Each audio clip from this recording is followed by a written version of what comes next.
Okay, I'm back. Sorry about that. Let's go back up to here.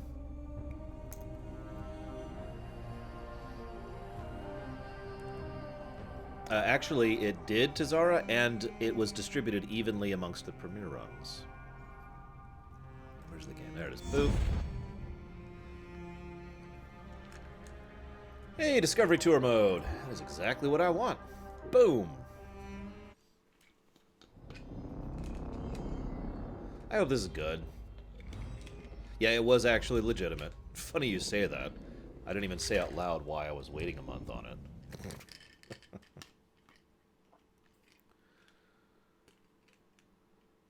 Yes, Preacher. Sorry.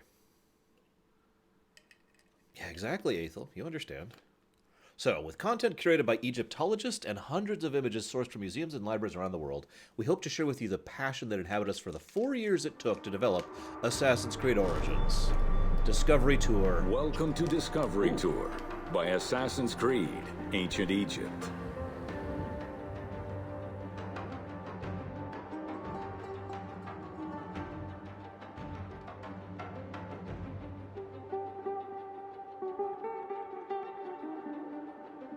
And now he's not talking. Enjoy the vast panoramas of this beautiful country through the eyes of your eagle, or use your avatar to climb to the very top of the Great Pyramid. I really enjoyed the game, Materia Keeper. Navigate the boat along the banks of the River Nile, or ride a horse across deserts and lush, fertile lands.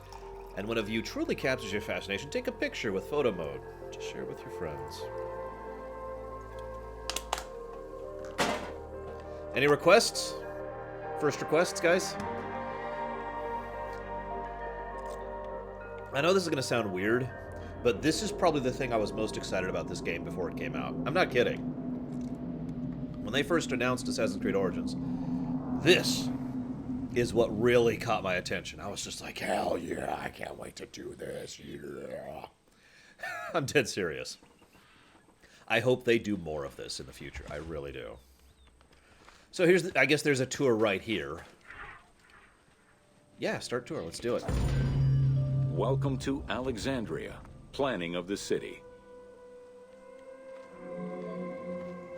Alexander's plan to build his great city began with a verse from Homer's Odyssey. There is, in front of Egypt, in the sea with many swells, an island called Pharos.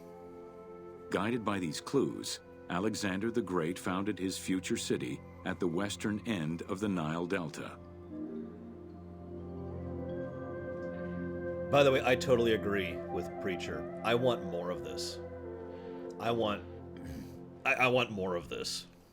I want them to do this kind of thing in the future. So, and there's the actual text, if you're curious.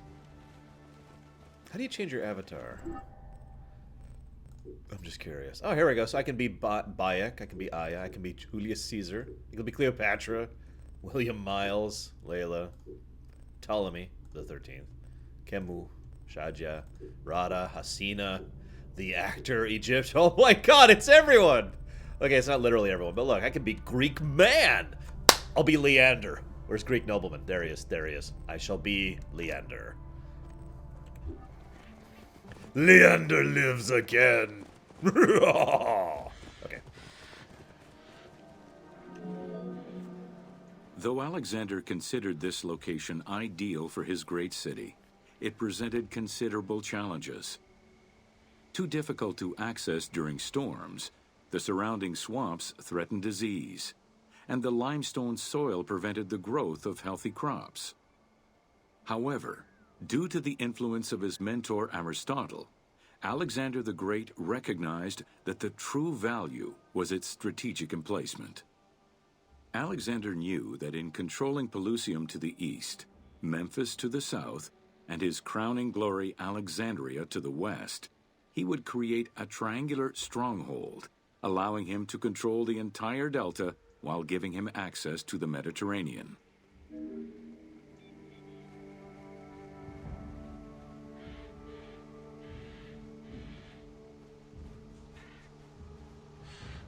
You can't hear me jazzing over here. There's the actual Topography of the Delta of the Nile, 2004. Credit Jacques Delacroix, MODIS Rapid Response Team from NASA and GSFC Visible Earth. Oh, this is so cool. You know what? If Ubisoft ever approaches me, this will literally never happen, and says, "Hey, you know, whatever they would call me, we want you to narrate one of these," I would say, "Yeah."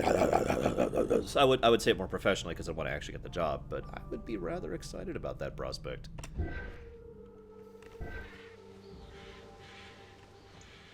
You can also replay them, by the way. Cool little thing there.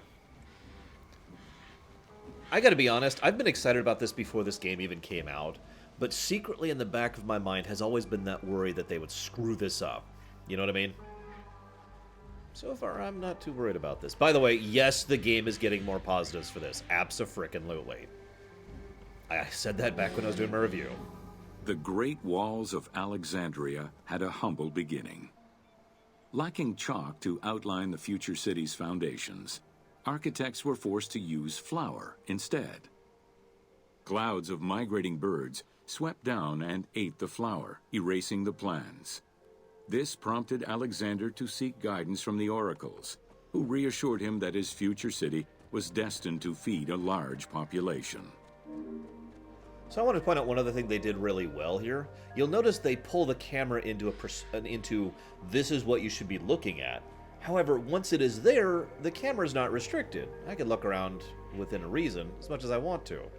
So they give you what they think you should see, but they don't restrict you to it. That's pretty much the perfect balance point in my opinion. IMO. Excavations led by Mahmoud Bey al-Falaki in the 19th century revealed that the wall enclosure measured approximately 5.2 kilometers in length and 2.2 kilometers in width. It was roughly 9 meters in height. So, can I say something that I have believed for all of my life, basically? Learning... Okay. Some people are automatically more inclined to enjoy learning than other people, especially specific subjects. Par exemple, I've always been really big into history, culture, art, you know, study of philosophy, or not philosophy, sorry, psychology, that kind of a thing, right? That's been something that I enjoy learning on my own right. However, I have also believed that learning can be fun as long as it is properly done. That just about anybody, the overwhelming majority of people, would enjoy learning if it was presented in the proper format. It is my opinion that too much of education is presented dryly and without charisma or engagement. Now, I'm not trying to bash schools per se. I mean in general. Anybody who's seen Cosmos, either of them, by the way, can probably speak to what I'm talking about.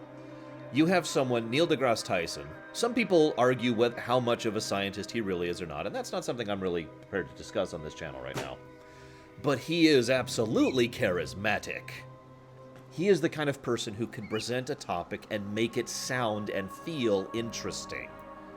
Right? You see where I'm going with this? Anybody who's read Harry Potter knows exactly what I'm talking about.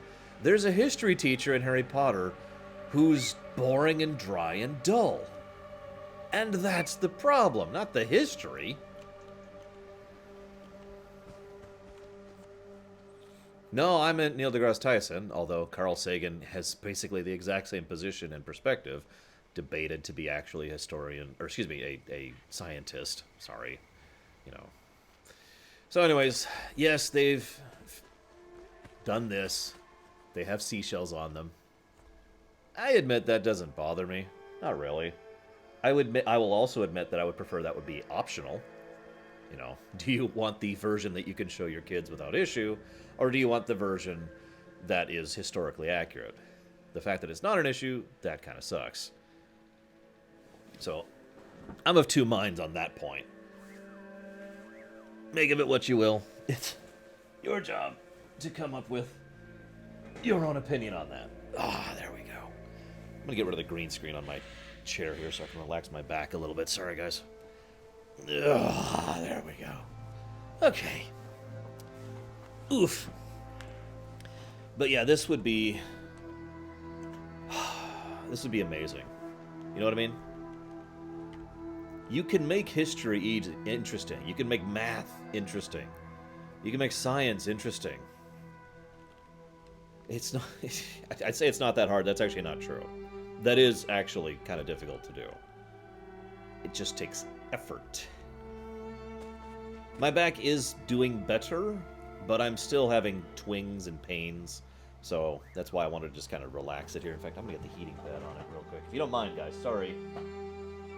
Just give me 1 second to get this in position. There we go. Okay. You can also make history frustrating. That's very true. These formidable ancient walls would resist a number of attacks, including fending off the king of Syria in 169 BCE. It wasn't until 295 CE that they eventually fell to Roman Emperor Diocletian, and this only after 8 months of relentless assault.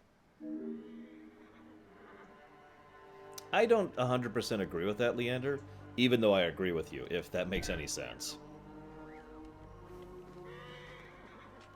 Now, I want to make my point really quick. Can I just do that? Do you mind? Here, check this out. So, these formidable ancient walls would resist a number of attacks, including fending off the king of Syria in 169 BCE. It wasn't until... Okay, so this guy's doing a pretty good job of this. I'm going to try to sound as boring as possible. These formidable ancient walls could resist a number of attacks, including fending off the king of Syria in 169 BCE. It wasn't until 295 CE that they eventually fell to the Roman Emperor Diocletian, and this only after 8 months of relentless assault. God, that takes effort to talk like that. I've spent my whole life emoting and learning how to emote. That takes effort. Wow. Anyways, but you get the point. Like, even just the variance of tone of the person reading it matters, is what I'm trying to say. Oh, and to feel like it, you can just look at the picture. This is a description of Egypt, the view of Alexandria and the Roman Tower in 19th century, a photo from the RMN Grand Palais Musée de Château de Mazan at de Bois-Préaux, Gerard Brolant. I probably pronounced a lot of that French wrong. Sorry, I'm terrible at French pronunciation. So, let me just say, right off the bat, I'm happy they got a good person to voice this as we play Leander. By the way, just in case you're curious, yeah, you can actually go run around and do stuff, too. You just have to follow the lines. You can't kill anything, I'm pretty sure. Like, this is the button to attack, and as you see, it's literally doing nothing. And yeah, I literally don't even have the weapon wheel. But roads? Where we're going, we don't need roads. That's a really stupid joke. It's not just a Back to the Future joke. But now that I've pointed that out, you're probably really slapping your forehead. Sorry, guys. So you notice I'm not taking damage either. That's the other thing I'm kind of showcasing here. No damage. That's exactly what this should be, though. I really am really happy they appear to have put in a really legitimately good effort in this. This is awesome.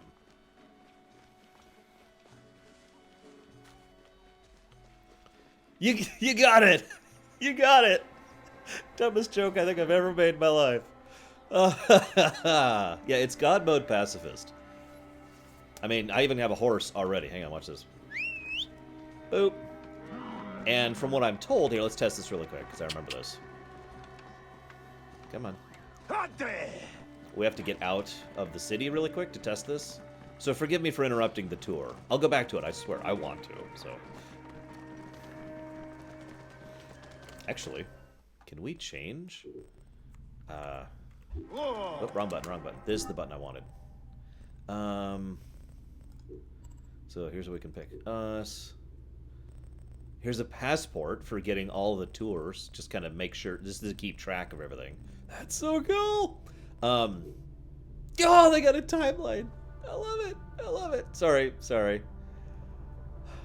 Look, there's us. Controls, in case you don't know what you're doing. Map. Okay, so yeah, and they're on the map. That's even better. That's even better. Hang on a second.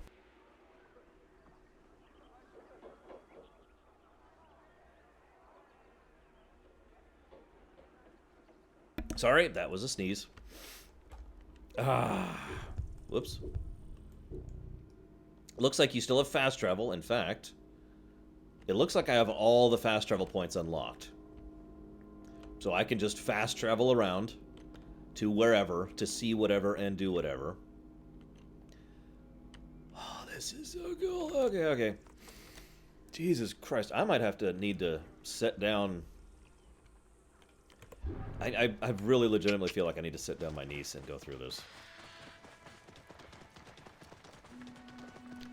I can't sprint until I get out of the city. I'm gonna go test that. I think this is the highest speed mount, based on how it's going. In fact, yeah, no, I'm willing to say with 100% certainty, this is the fastest speed mount right here. That is so awesome. So we have the fastest mount, fast travel, the ability to look like whoever we want to, male or female. I'm only pointing that out because I remember when Ubisoft said, oh no, it's too expensive to have female avatars, and that was literally a lie. A provable, demonstrable lie. I'm just going to add this to ACO's rating, Lurker.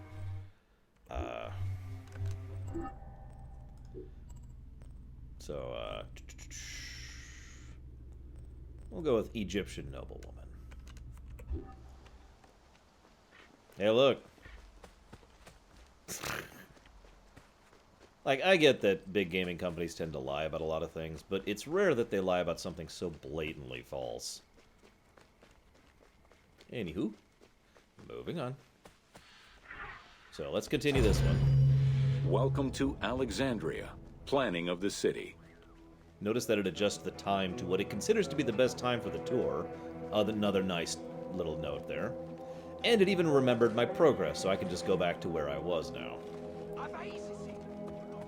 Hey, Flavi.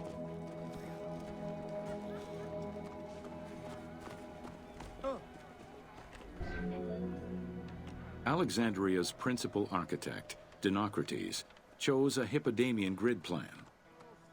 The grid maximized functionality, with wide, straight roads and canals running beneath them.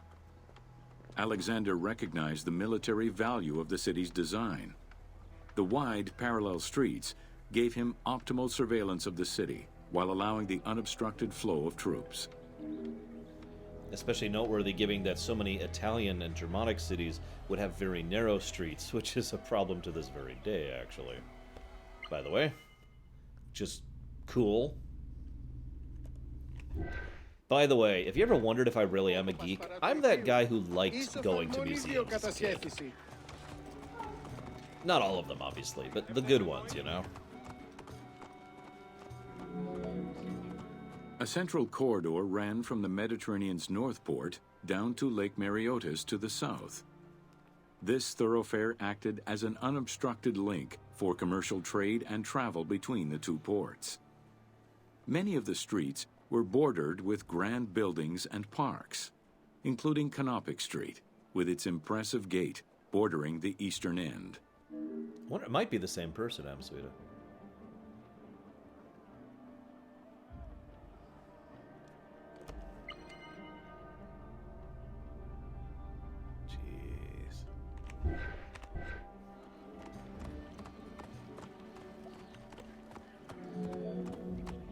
Alexandria was most likely built upon an already existing Egyptian village. Upon its completion, the Egyptians reviled the city, refusing to call it by its founder's name. Instead, they called it Raked, the building, as a mark of disdain, which was later Hellenized into Rakotis. Despite this, the name Alexandria would remain.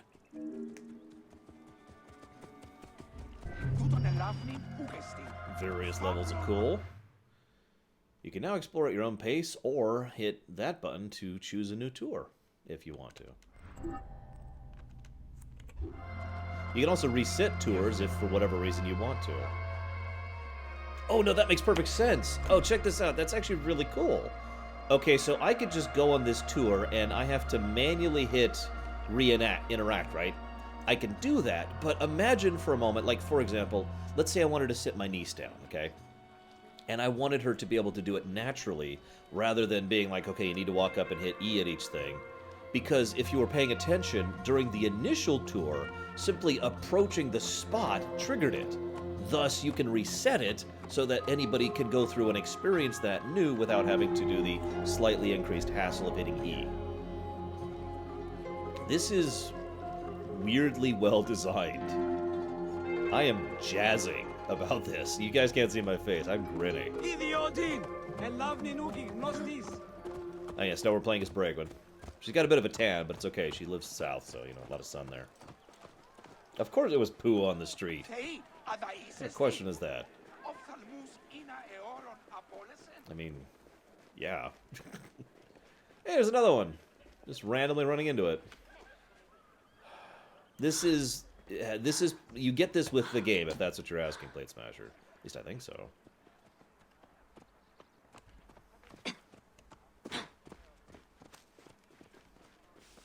I don't know who the actor is. If anybody wants to try looking up this voice actor, I don't even know if it's the same guy for all of them.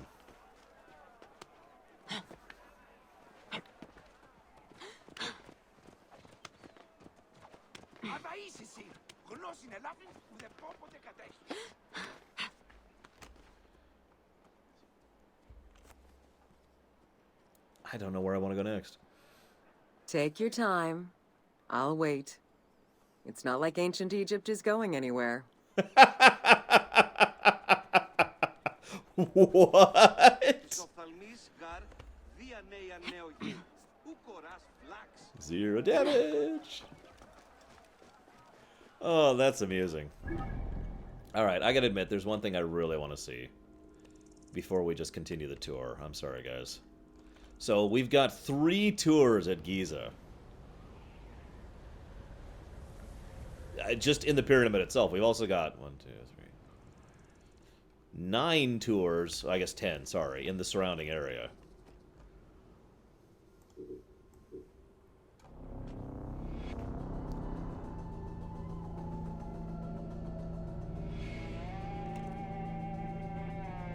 There are more years between the construction of the pyramids and Cleopatra's reign than there are between her time and ours today. I mean, that's true.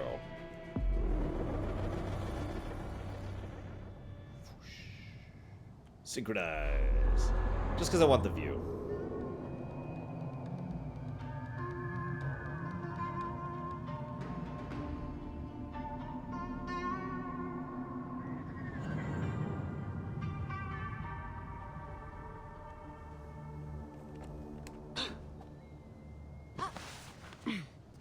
Oh wait, is it Q or is it Z? God, I'm trying to remember. It was C, wasn't it? Yep, there it is. Oh, I know, right, Permeus? That's actually another thing that the holodeck would be amazing for. Teaching.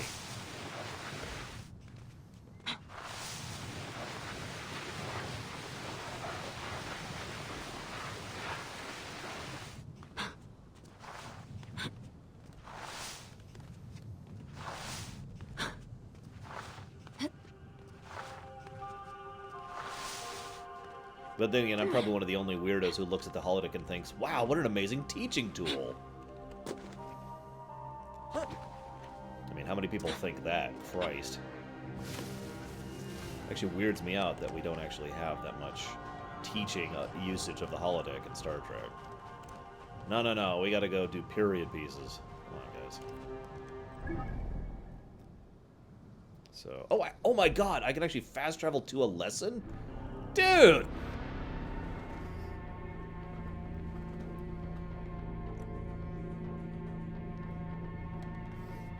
The Pharos was constructed mostly of limestone. So.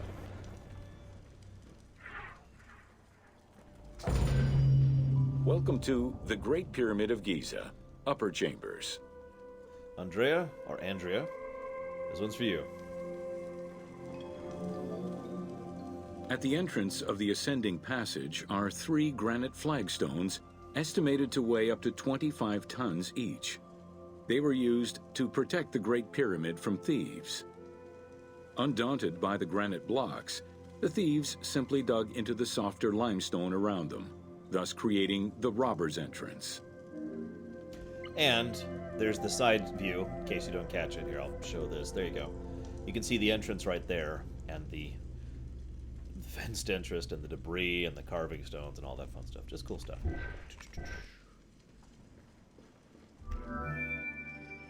While in reality the robber's entrance is one single cavity which leads to both passages, in the game, the team created individual accesses to either passage.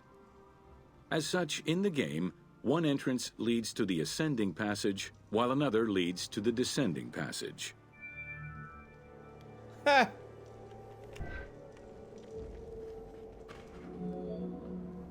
The ascending passageway of the Great Pyramid provides a direct path into the Grand Gallery and is accessed 30 meters from the entrance along the descending corridor. Both corridors have similar dimensions and are designed with the same 26-degree incline.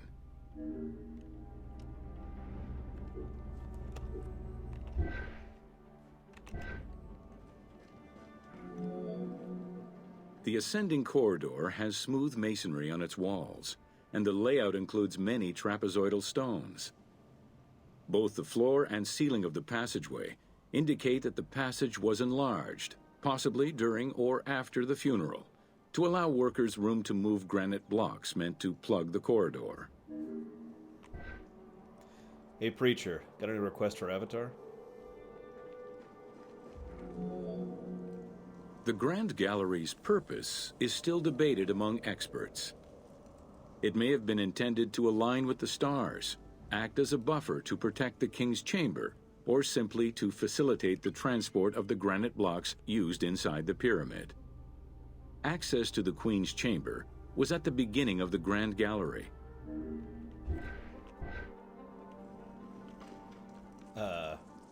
Oh, we have to go down first. Okay, I can do that.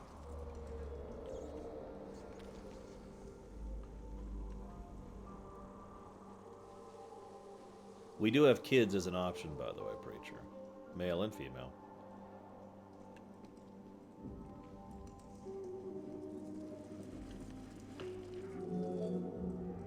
Though this room is referred to as the Queen's Chamber, it is believed that there was no queen buried here. Based on their knowledge of earlier pyramids, Egyptologists believe it was more likely intended as the king's serdab, a chamber meant to contain the Ka statue, which would in turn house the king's spirit.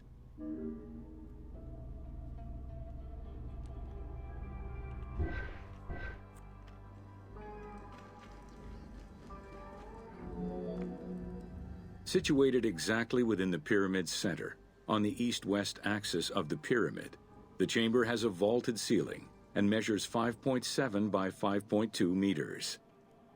In the eastern wall, there is a niche tucked away in a small corbelled archway, which may have originally held the Ka statue. Behind this niche is another smaller hole, possibly dug out by thieves in search of further treasure.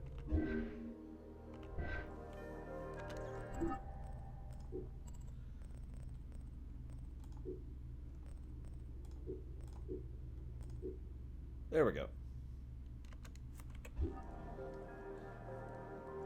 Little girl. In the 19th century, 2 shafts were found running through the north and south walls. They each run in a horizontal line for 2 meters before sloping upward, and both are closed off with limestone blocks fitted with copper handles. Whether they were intended as ventilation shafts for workers or a celestial connection for the pharaoh's spirit is unconfirmed.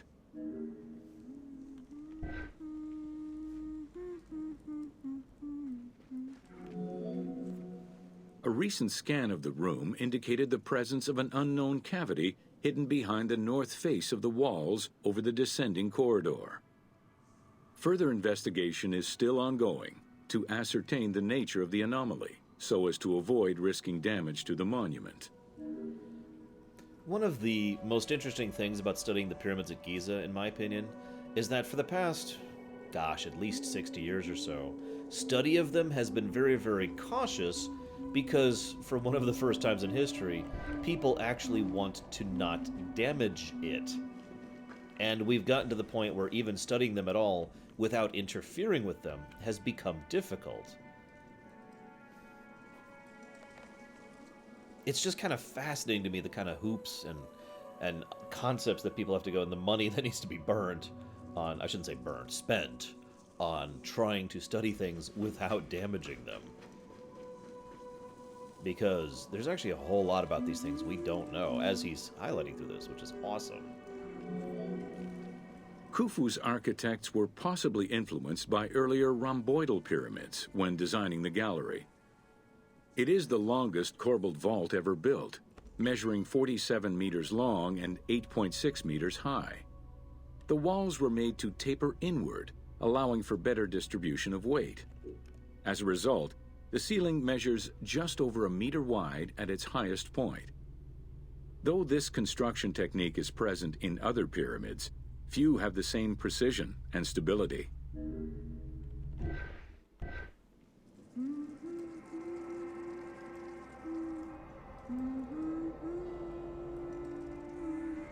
I guess that makes sense. Because, you know, bow. I know, right, Fluffy? While the space is visually dramatic, the gallery seemed to serve a practical function, though what exactly remains uncertain. Still, the wall design was undoubtedly meant to contribute to the stability of the structure, and its floor may have helped workers move the materials. A channel runs along the middle of the room. A movable floor originally rested in this central recess. The raised benches on either side are equipped with slots that may have been used to help position the granite blocking stones.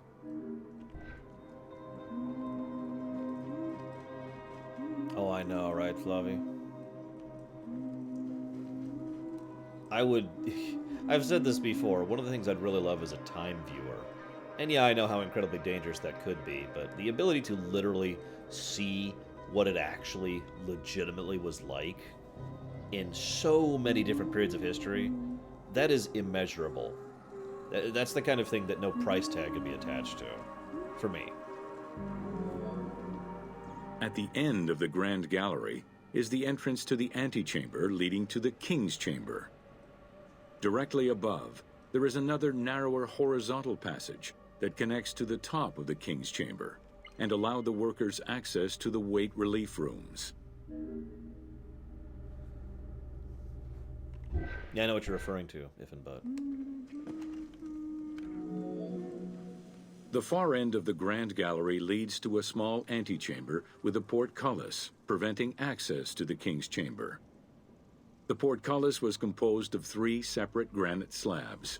They were designed to be lowered into place and seal the chamber after the burial of the king. The grooves dug out to hold the slabs in place are still clearly visible to this day. The elaborate locking system was composed of a series of grooves for the ropes and pulleys that dropped the stones into place like the notches on a key.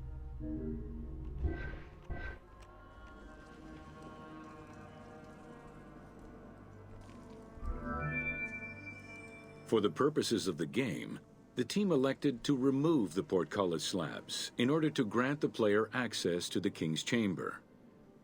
In reality, workers would have backed out of the room after the funeral, lowering each slab into place behind them one at a time. Each of the 3 stones were smashed by looters centuries later, and evidence of their break-in is still evident. Yeah, that's the weird thing. It's hard to look at things with historical context when all you see is a bunch of gold. Hi, Sakage.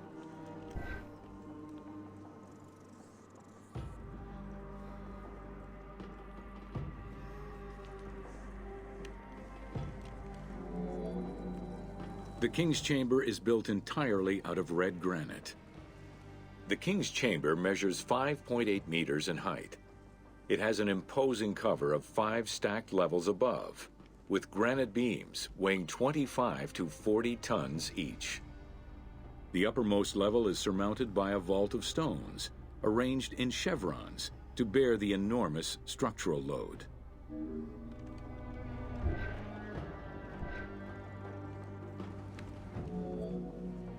As in the Queen's Chamber, 2 shafts extend out from the room towards the north and south faces of the pyramid. They measure nearly 64 meters until they are blocked by copper-handled granite plugs.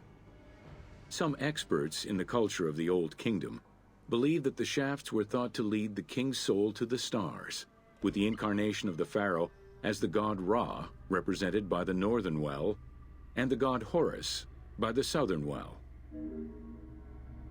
God, it's actually kind of terrifying just to think about what was required to structurally build these things. Also, Sakage, could you relink me that, please? Because I actually went to finally listen to it yesterday, and I couldn't find the link, which is weird. And watch, in like 2 weeks, I'll find a link, like, oh, hey, I saved it.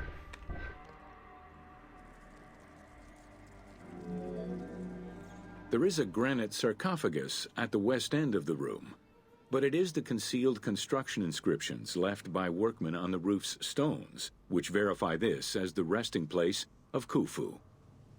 The sarcophagus was recorded as being empty when it was discovered, and its design indicates that there was once a lid in place.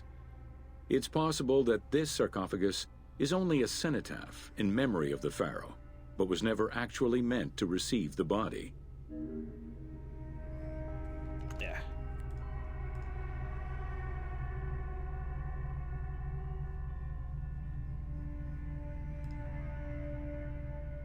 Hello? Hang on, Sakage.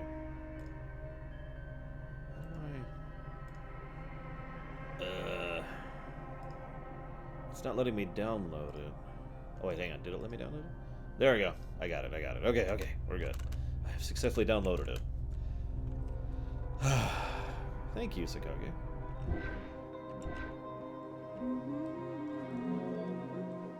Khufu's mummy was never found. It is hoped that as of yet undiscovered hidden rooms and shafts of the pyramid may provide an answer as to its location.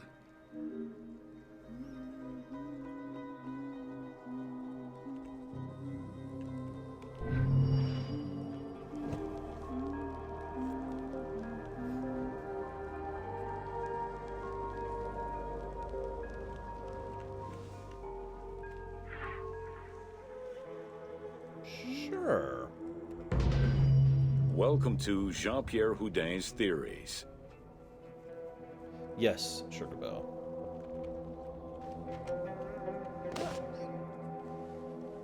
Hey look, it's a whole lot of treasure. The team wanted to provide players with a sense of exploration and discovery, particularly within the Great Pyramid. As such, a decision was made that the internal design of the monument in the game would reflect Jean-Pierre Houdin's theories. While the antechambers of the King's Tomb have yet to be discovered, Houdin posits that this is merely due to a unique design, placing the pharaoh's tomb at the center of the pyramid. The entire tour you are about to take was designed along Houdin's hypotheses. So in case you missed that, we haven't actually found this stuff in real life yet. Again, we could if we didn't care about preserving pyramids.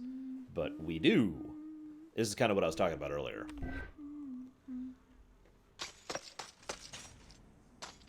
I'm just gonna hang out in this room for a minute. Is everyone cool with that? I just need a bag or 7. Guys, help me get some bags. God, you know what? I really need a forklift here.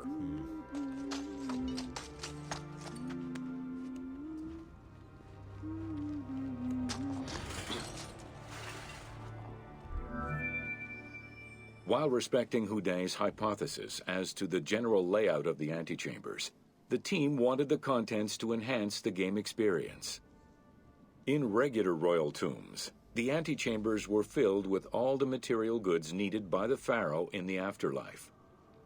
To support the feelings of discovery and awe, the art team created a unique and fantastical treasure in this second antechamber. Greed isn't good.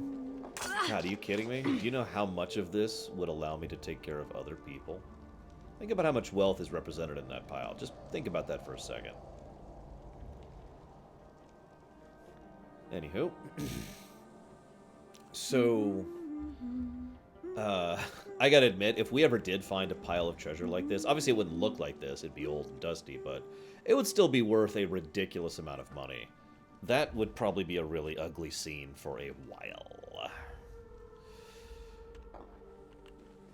Oh yeah, by the way, quick thing. I really like the fact that it distinguishes the theoretical or game-based sections by making sure they're nice and blue, as opposed to the historical ones, which are yellow.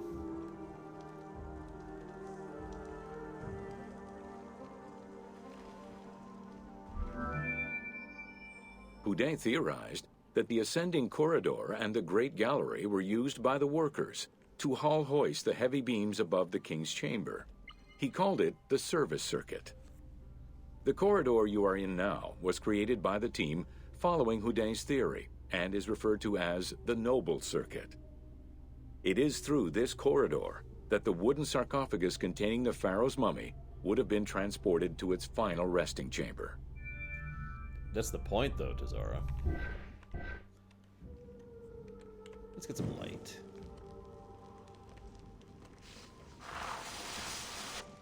There we go.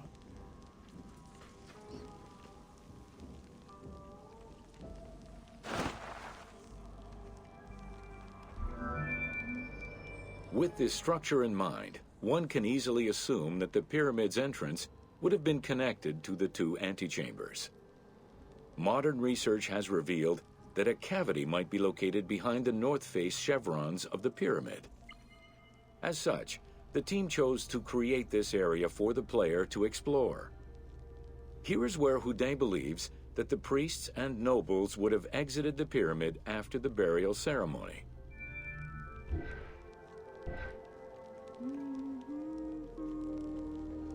Hey, look, it's one of the gems of the old guys. I can't even remember the names, but apparently I never got that one. Alright, up we go. God, I used to be able to climb like this. Not quite like this. I'm obviously not a superhuman assassin person, but you get my point. There we go.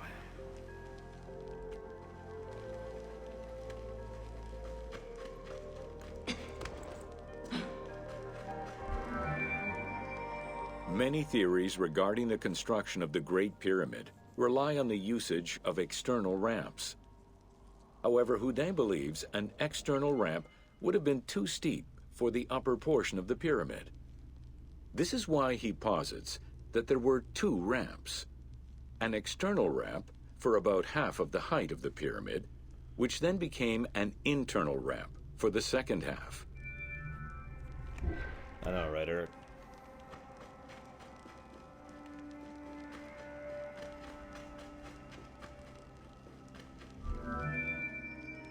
Houdet's theory states that this internal ramp followed the sides of the pyramid in an ascending spiral pattern. A notch discovered in the edge of the Great Pyramid, known as Bob's Room, seems to support this theory. Located at the corners of each edge of the pyramid, these large rooms would have allowed workers to turn the stone by 90 degrees, allowing them to continue the ascent. The team chose to create rooms such as this one, bringing Houdet's hypothesis to life. By the way, it's worth noting that as of now, as in real life now, a lot of what we're seeing right now is still hypothetical. That we still haven't 100% proven that this whole hypothesis is correct. There's actually some decent evidence about it. I urge you to look into it yourself if you care enough. But none of this is codified fact yet. Now, very recently, as in within the last couple of months, they've started using this in completely new, what is effectively scanning technique to try and see, basically to see through solid objects to try and determine if there's any holes or empty spaces within it, which I'm not going to bore you with right now. But they have started to find that some of this stuff might might actually be there. Still in the might range, but I don't know. For a history geek like me, that was pretty exciting.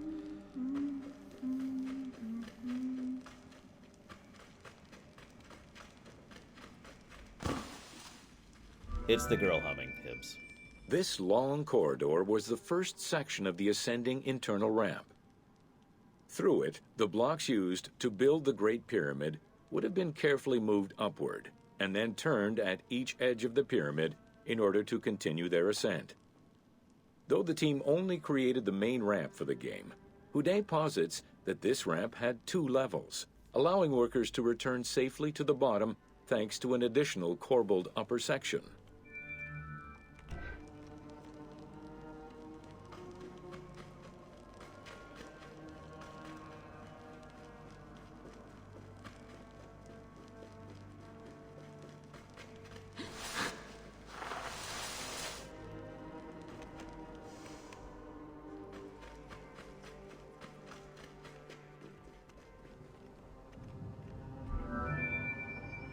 According to Houdet, the start of the inner ramp was located at the base of the southeastern face of the pyramid.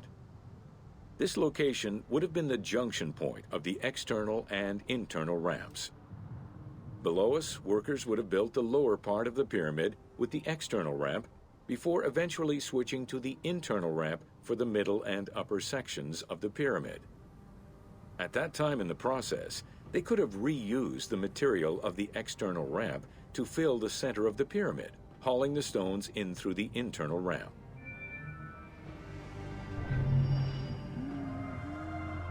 God, this is cool. Sorry.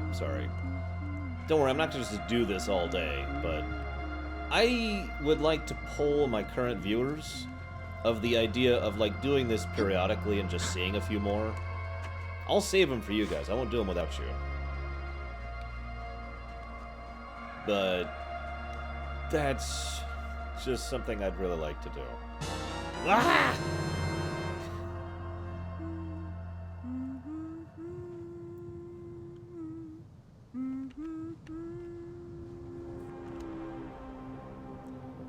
Thank you, Sakage. Would you like to put that towards one of our upcoming premiere runs? Don't worry, you can ask a lot of my friends. I'm really good about what I call syncing, as in synchronizing. In other words, I don't quest on a certain character at all unless I'm questing with someone else. It's not the heat that gets you. Well, it might, if the miles and miles of endless, barren desert without water don't first.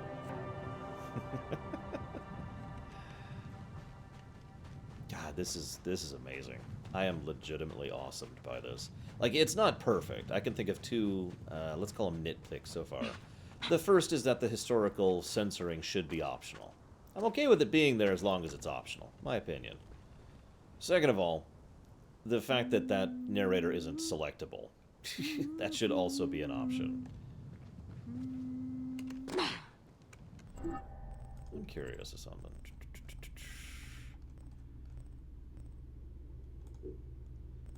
Oh god, we've got multiple Bayeks. That's funny. We could be a Ptolemy too. Just looking at all our options. Oh yeah, we should be a Roman.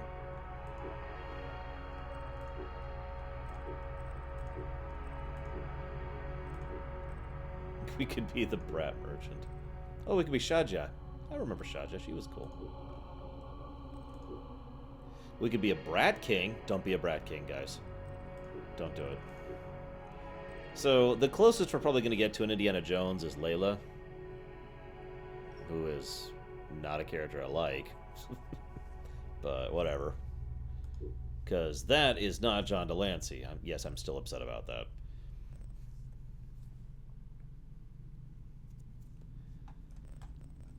Let's try... Where is it? Shaja for a bit.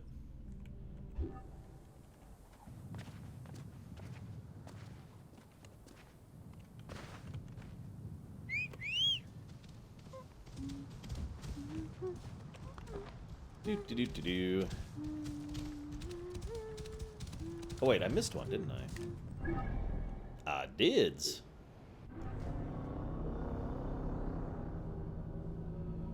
A 40 million year old fossil of a whale skeleton has been found in an Egyptian desert. True or false? Oh yeah, that reminds me. Never donate again, Sakage. Never.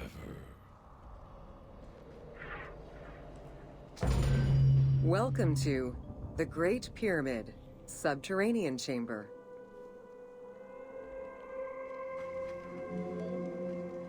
From the original entrance of the Great Pyramid, there is a passage leading to the subterranean chamber. Its walls were carved out of the existing rock of the plateau and then covered in a fine, unmarked limestone. The descending passage has a steep 26-degree downward slope. Narrow and with a low ceiling, this pathway is long and challenging.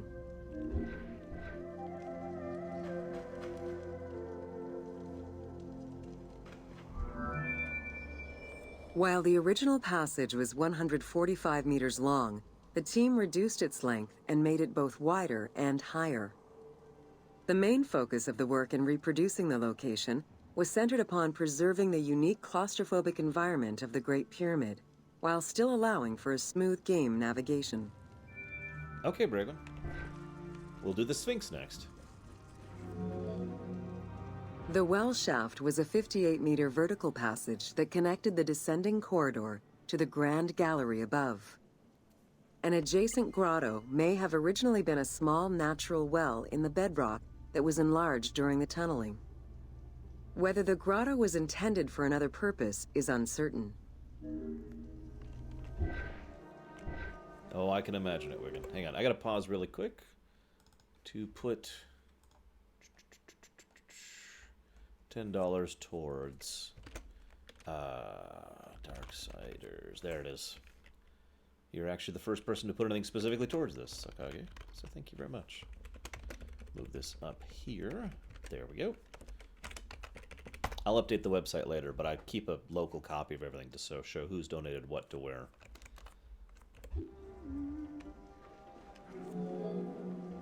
There is much speculation over the purpose of the well shaft. One theory is that the channel was cut or enlarged to supply air to workers in the descending passage. Another is that it was meant to provide an exit route once the work was done in the heart of the pyramid. Without the well shaft, workers would have been trapped inside forever when the Grand Gallery was sealed. The opening at the bottom of the well shaft was most likely sealed by exiting workers to camouflage the passageway. Ubisoft is very strange about how it does certain things. Ubisoft makes really ridiculous, stupid decisions, especially at the corporate side, although that's true of every corporation.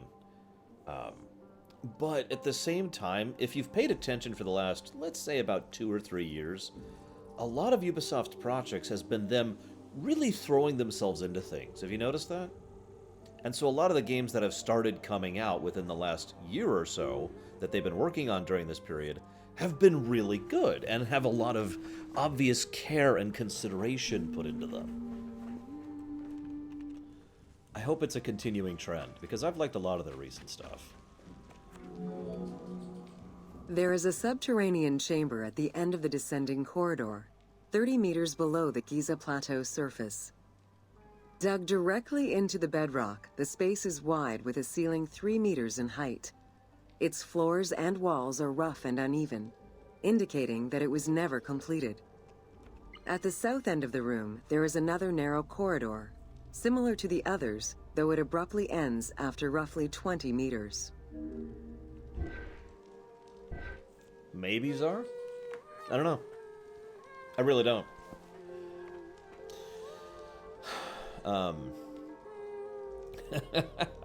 Thanks, Rox. The chamber also contains an 11-meter pit near the east side. It's unclear what this may have been used for. In the game, this well leads to a fictive underground complex containing key game-related mysteries. Spoilers. Although, actually, credit there. You notice they don't spoil that. They just mention that it's part of the story, and that's all. That's really cool.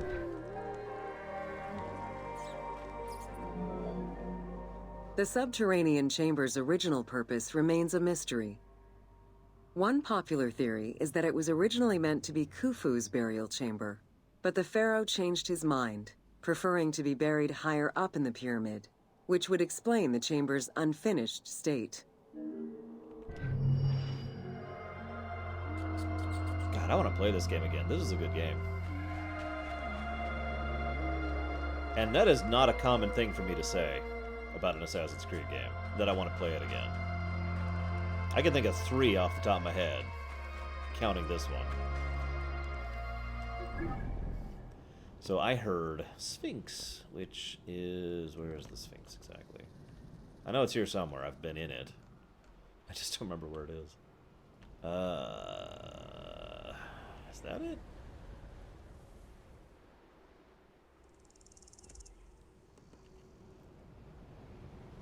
There it is.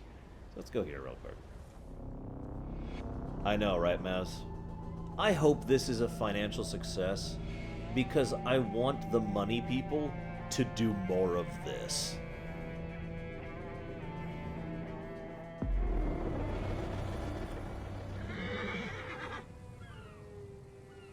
Here we are. Alright, so since this one's for Braegon, we're going to switch over here to the only character that can appropriately visually present Braegon. There we go. It was in the... There's like a little trivia thing, Dream Whisperer, during the loading screens. Wait a minute.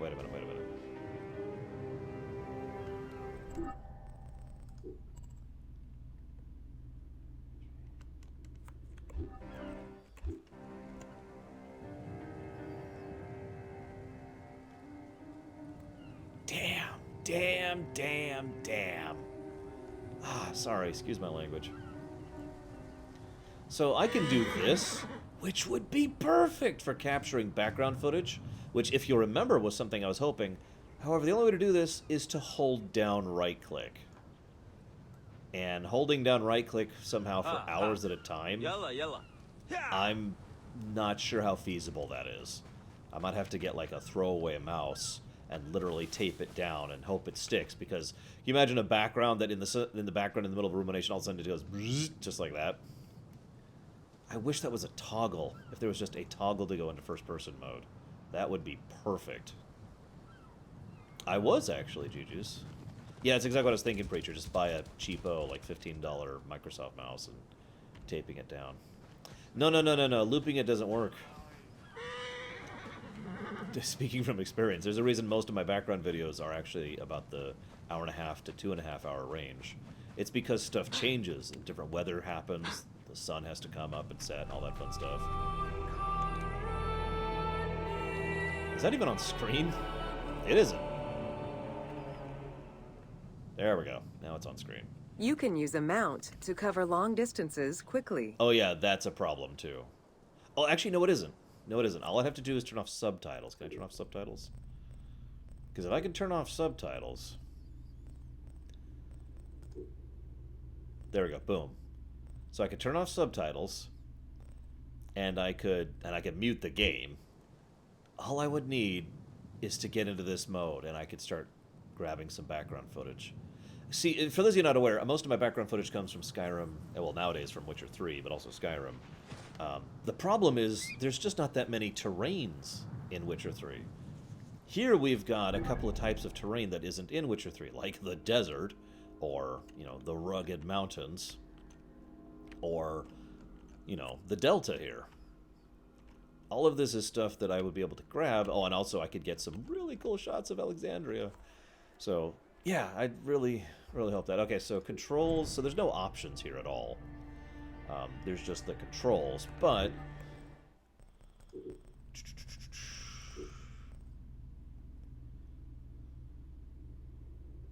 Now I'm just, like, looking. Is there some way to toggle? Because that would be so cool.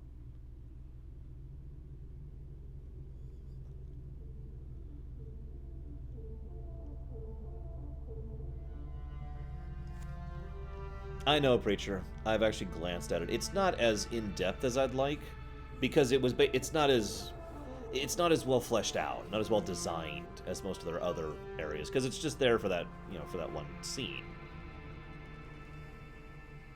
I don't know, Wigan. Hope I'm still remembering how to pronounce that right. Ooh, that's a good idea, Guido. This is the other idea I had. But the problem is there's no way to just... Well, hovering here does this, and as you can see, this just isn't going to work at all.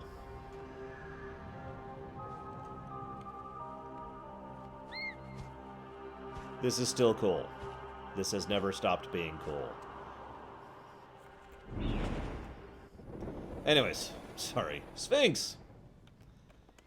Yeah, I'm going to look into it, because I think this game is sufficiently gorgeous and detailed that it's worth trying to get a background shot. I mean, do you guys agree? I mean, look at these bricks. Okay, all joking aside, do look at these bricks. That is some amazing attention to detail. You notice that's mesh, not texture. You see that? That is nice. This is a very, very visually impressive game. I want this for my backgrounds. Okay, so. Wait, what? Here lies the statue of the great Khafre, glorious, respected one, under the protection of Ra. Memphis and the great cities adore his face, and make great offerings to his Ka. One day, as the sun was high, Prince Thutmose traveled here and rested under its shadow. As he dreamed, the great god spoke to him. Watch me, son, for I am your father. I'm not going to try to pronounce that. Examine my body, left for ruins like a dying person. The desert that I used to rule now defies me. Before all who live, I will grant you the crown when you have relieved me of my burden.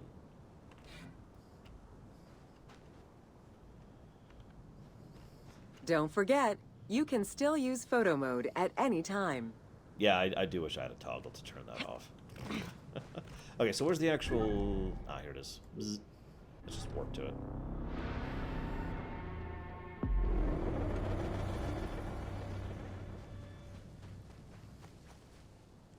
God, I love the look of this game. Sorry. You know how rare it is that I look at a game now and gush about how gorgeous it is? This is a 15-minute tour, by the way. The last few were like 5 to 8. Yeah, photo mode time freezes, which means it's useless to me, sadly. If I wanted a picture, that's easy. Welcome to the Riddles of the Sphinx. I've changed my mind. Cleopatra's stupid. Let's go with someone a little more badass. There we go. This is Bragwin. A sphinx was originally meant to be a personification of the king. The human head, wearing pharaonic regalia, was fused with the body of a lion, thus sharing the qualities the powerful animal possessed, namely its power, the swiftness of its attack, and its majestic authority. By these very virtues, it was also considered a symbol of protection. Unsurprisingly, statues of sphinxes could be found along the Dromas, protectors of the path taken by the gods to reach the temples. I'll have to look into that, Lurker. Thank you for the suggestion. Is that a cat? That's a cat. Over the centuries, enthusiasts and historians alike have wondered, who built the Sphinx? For what purpose? And who does it represent? These questions remain unanswered. Several theories do exist, however, some more credible than others. One theory supposes that Jedefre chose to pay homage to his father Khufu by building the Great Sphinx of Giza. The stone temple on the eastern face of the Sphinx would have been added later on by his brother and successor, Khafre, in order to strengthen the divine worship of their father. It would be the first Egyptian temple oriented with the sun. Yeah, I know, Wigan. Is it still here? Yeah, it's still here. Let's re-acknowledge that the cat's here.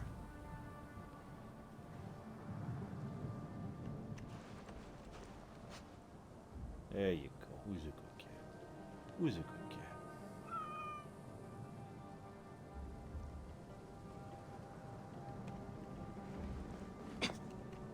I agree, Preacher. There's a reason I gave that a story negative. Another theory suggests that the Sphinx was built by Khafre and was meant to represent him. The arguments to support this hypothesis are based on the fact that the limestone beds used for the main work of the Temple of the Sphinx are geographically and architecturally similar to the Valley Temple of Khafre. Some believe that Khufu himself built the Sphinx, which was later finished under his successors, Jetafre and Khafre. These arguments are based on the stylistics of the engraving, the typology of the nemes, and the absence of a beard at the time of construction.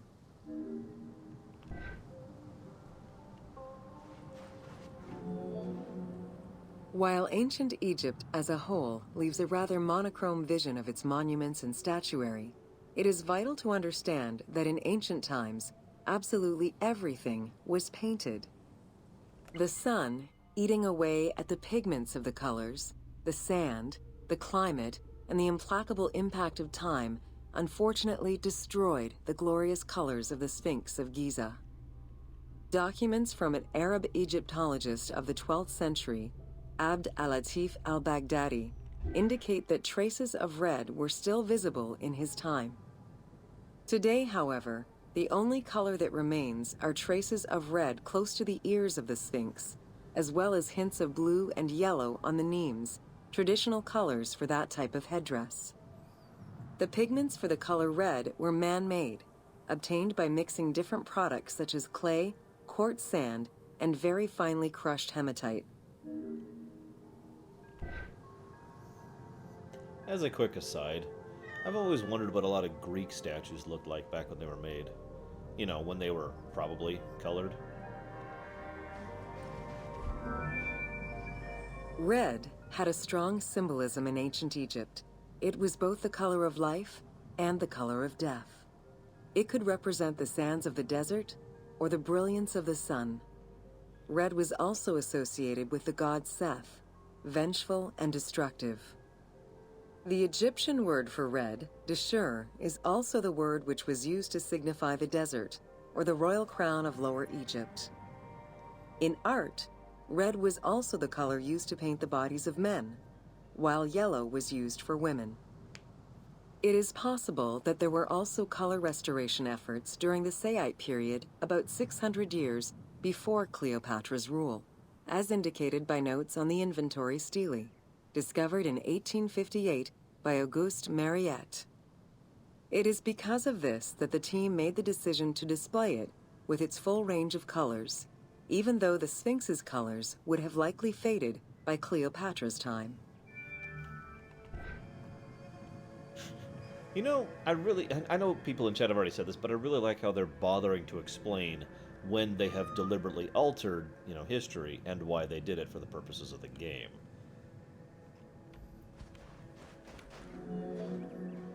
Dating from the 4th dynasty, approximately 2600 to 2500 BCE, the Great Sphinx of Giza is the oldest and largest sphinx that we know of.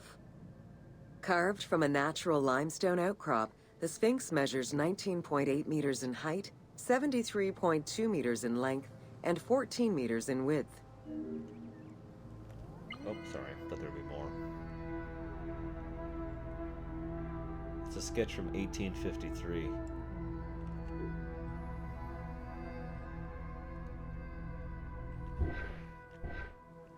By the way, I know it's kind of a joke on my show, but I once again want to point out the quality of the brickwork here.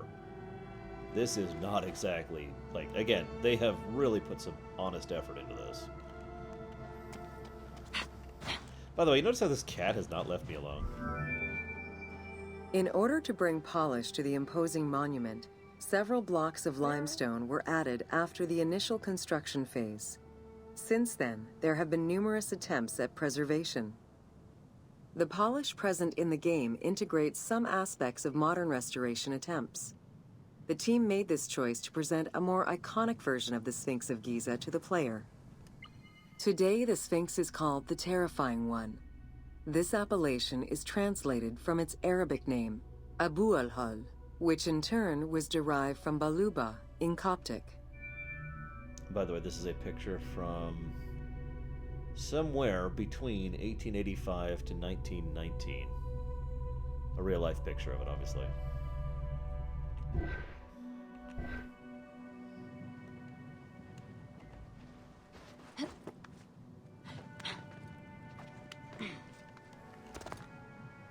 Gotta admit, and again, this is the kind of thing that shouldn't be possible, and I get why. But I have to admit, if I had the availability to go to places like this and climb over them and look around them like I'm kind of doing right now, I would. Assuming I was physically capable, obviously.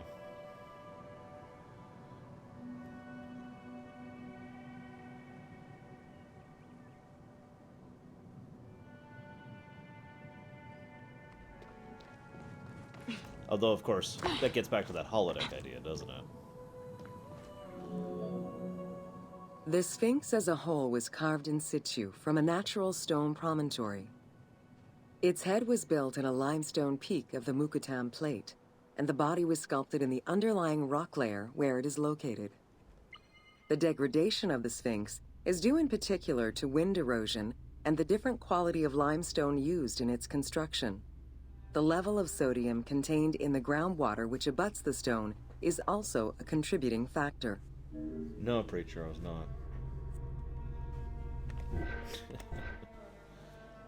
I have said more than once that I actually had quite a bit of a hobby of studying World War I, because I did for a lot of my life. And you know what I learned after literally years spent studying World War I? I don't even know the surface of it. The natural bedrock is seen through the oblique natural strata of the Sphinx's body that are similar to the surrounding limestone. This is a 1909 picture. God. Yeah, this what you're staring at right here, this is over a century ago. This was, in fact, 109 years ago that this picture was taken. Think about that for a second. 109 years ago, it looked like that.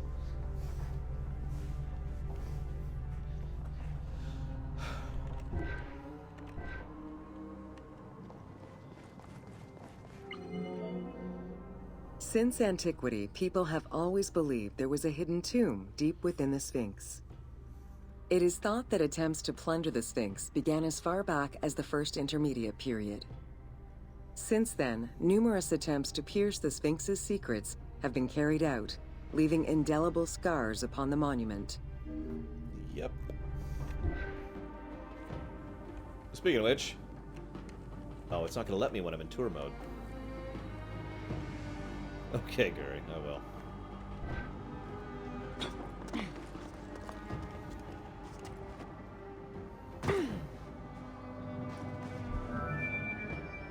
"12 meters long and cut during pharaonic times, another entrance in the back of the Sphinx aroused curiosity. Although Thutmose IV attempted to seal it off, it was possibly reopened by treasure hunters. It was rediscovered by Howard Vyse and mapped more recently by Mark Lehner. This entrance at the back of the Sphinx leads to different cavities of a few meters each, in directions going inside the statue's body and under the surface. The team has used this opportunity to extrapolate a little more." I mean, hell, that's true even in our era. Look at pictures sometime of San Francisco, to use a United States example, when they first built it. And then look at it now. This cat really will not leave me alone. While there have been no major discoveries pertaining to the Sphinx of Giza in recent years, theories and hypotheses continue to emerge. Without validation provided by archaeological sources, however, they remain unsubstantiated. Huh. I know, right, Mouse? I mean, I still have trouble. Every now and again, I think about what life was like back in the 80s and 90s, which I lived through. Even that was pretty noticeably different to how life is now, at least for me. I don't know about you guys. The first of the main theories as to the Sphinx of Giza's meaning posits that the Sphinx was originally a massive representation of the god Anubis. Its principal arguments are that the head of the Sphinx is disproportionate compared to the size of its body. The second theory believes that the representation of two sphinxes on the stela of Thutmose IV would indicate that another stone sphinx had existed on the site itself, possibly even in paired symmetry on the other side of the Nile. However, neither of these theories can be verified in any way. Oh, so it's like theory crafting on Elder Scrolls lore. Sorry. Couldn't help myself. Several scientific projects using new technologies have been put in place in the past decades. The most important was led by Mark Lehner and his team, who specialize in the study and survey of the Giza Plateau, including the Sphinx site. The mapping made it possible to see the materials used to construct the Sphinx, analyze the different layers of erosion, and figure out the most fragile areas to protect. After a few attempts at giving the Sphinx artistic proportions, the team instead decided to use photogrammetry mapping to faithfully reproduce the proportions of the Sphinx.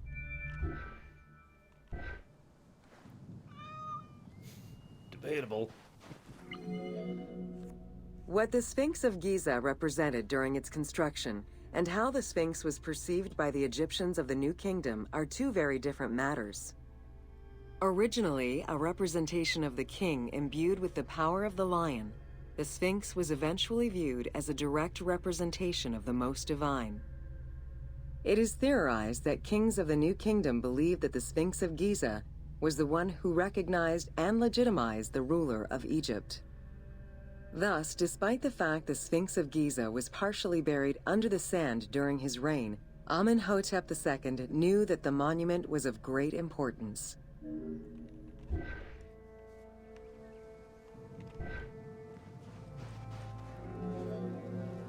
Amenhotep II built a second temple dedicated for the Sphinx as Horemakhet to pay homage to Khufu and Khafre, his predecessors. It became a common habit for this dynasty to spend time with their royal courts at the Sphinx.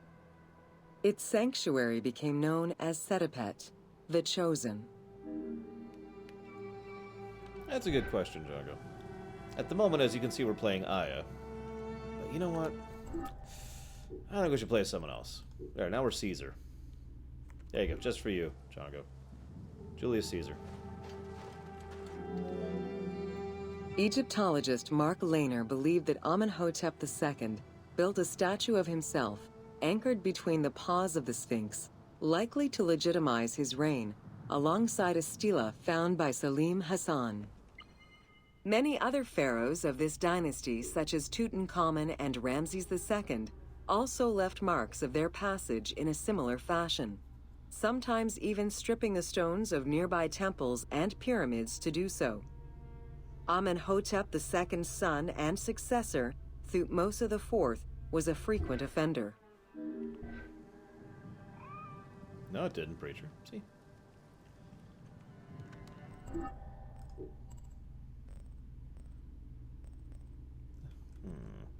I don't think Django would recognize anyone else, so let's go back to being Aya.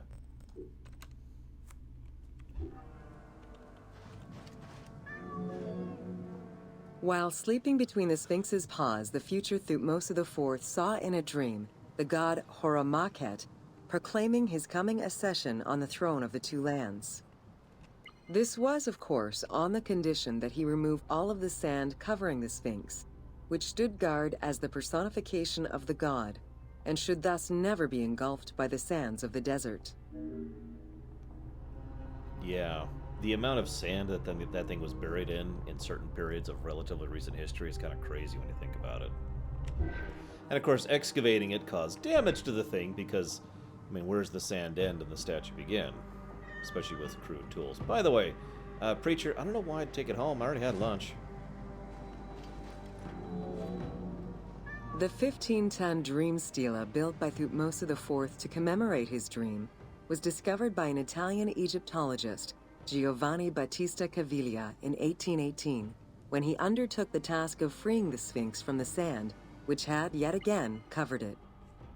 Caviglia was looking for an entrance into the structure of the Sphinx, but instead he discovered an open-air chapel and stelas between the paws. Ashes from a ceremony were still present. Protected by sand, they quite possibly were from the last ceremonies in Roman times.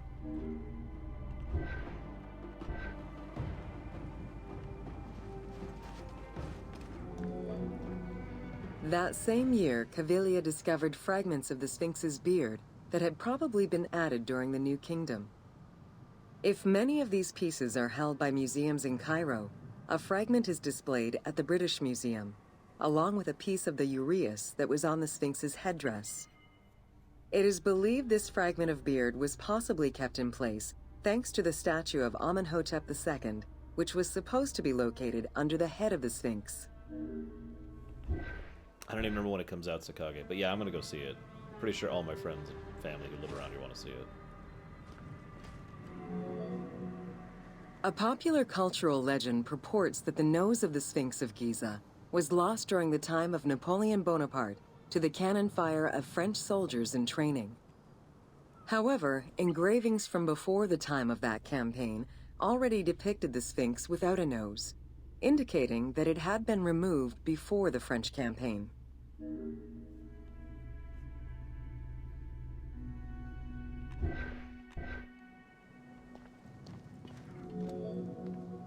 The most plausible hypothesis is based on the research of the German historian Ulrich Harman. During the 1980s, Harman compiled medieval sources written by Arab authors. In doing so, he discovered that the Sphinx was once perceived as a favorable omen, a deity supporting sediment-nurturing floods and crops. Around 1378, a Sufi by the name of Muhammad Sa'im al-Dar could not stand this vision of the monument, and in an iconoclastic act, broke the nose of the Sphinx. According to the texts, he was then hanged and burned between the legs of the Sphinx for his crime.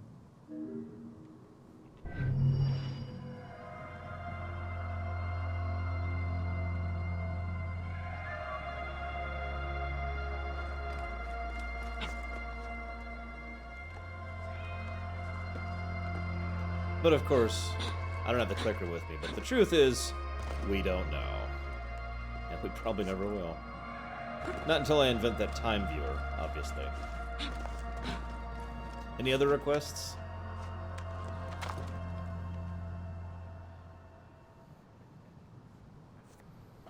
Look, I'm just saying, you break off someone's nose, you got a problem.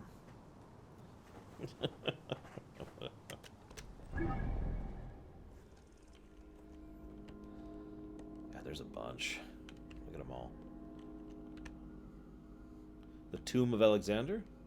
Let's see if we got one for that. Oops. There's a bunch in Alexandria. Library. Oh, the library. Oh, the pain. Oh, the library. Well, the tomb is like up here, so it looks like there isn't one for the tomb, at least not specifically. There is one for the library. Oh, wow, there's not one for the lighthouse. I'm actually a little surprised by that. I mean, they've got the Isles of Pharos. Maybe that's it. There's a lot here, preacher. One or two.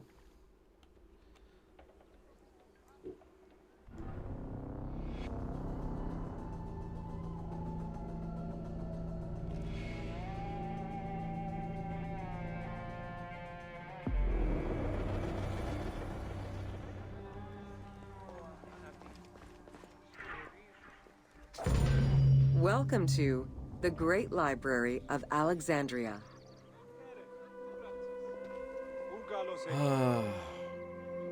I'm sorry, I can't look at this without being sad.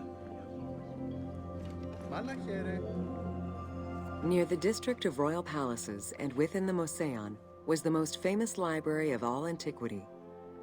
The Library of Alexandria was built to house all of human knowledge. At its pinnacle, the library was believed to contain over 700,000 parchments. Naturally, we don't know if that's true or not. Sadly, the amount of stuff we know is actually rather limited, even regarding its loss.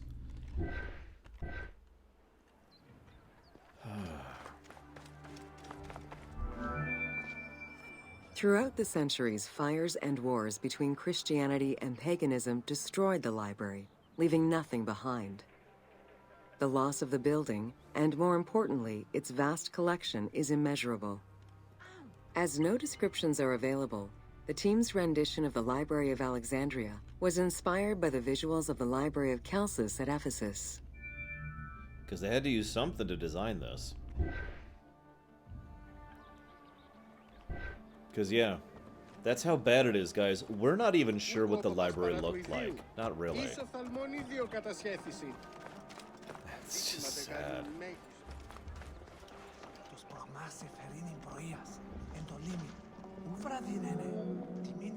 While much of the collection was purchased at the government's expense, the library also obtained books through other means. Any books owned by travelers coming through the city were seized to be copied for the library. The copy would then be returned to the owner, and the original entered into the library's collection. This is a modern rendering, by the way. This picture.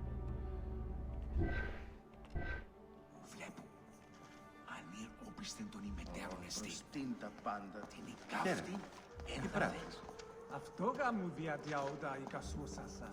Από... Αμάξαχλιος μου. Παρά τις πραγμάς είναι πληθύνες. Τιμωρήσιν χρήδια τα πεπραγμένα.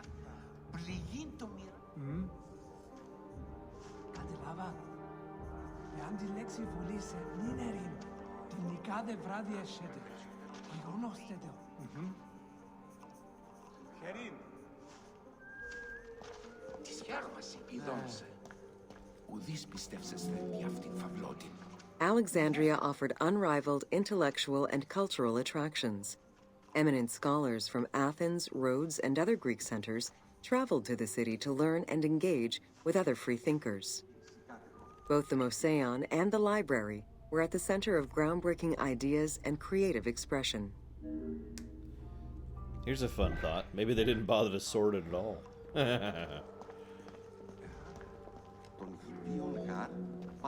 The great minds of antiquity were usually well versed in many disciplines, which were often associated to specific schools of thought. The Peripatetics, the Stoics, and the Cynics were among the most well-known schools of the time. It is clear that Alexandria lived up to its fundamental role as a city for intellectuals, nurturing many great minds whose impact reverberates through our modern world. I don't know, Plate Smasher. This is one of those situations where I'm not prepared to put even like an 80% certainty on what exactly happened with the library. There's just too little concrete facts about it. Hypatia of Alexandria was a Greek mathematician, philosopher, astronomer, and inventor. Though born in Greece, she eventually migrated to Alexandria, like many great minds of the time. It is there that she became the head of the Neoplatonist school of Alexandria. From most accounts, she was highly respected by her fellow Alexandrians, both as a teacher and a philosopher. With her death, the age of great ancient scientific discoveries came to an end.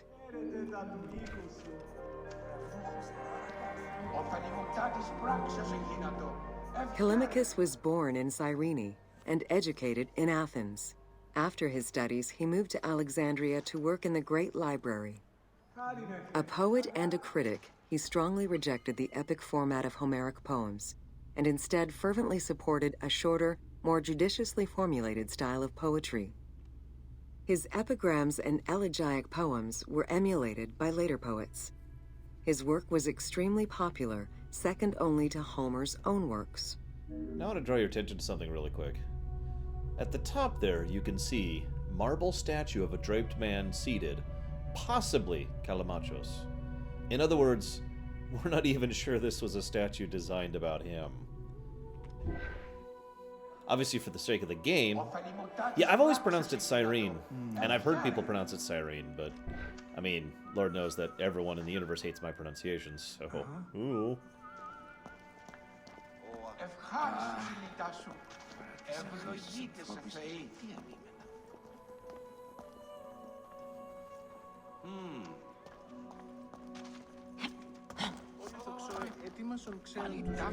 Whoops.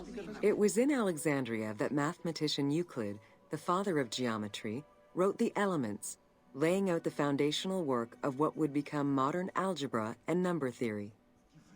Euclidean geometry would become one of the most influential systems in the evolution of mathematics.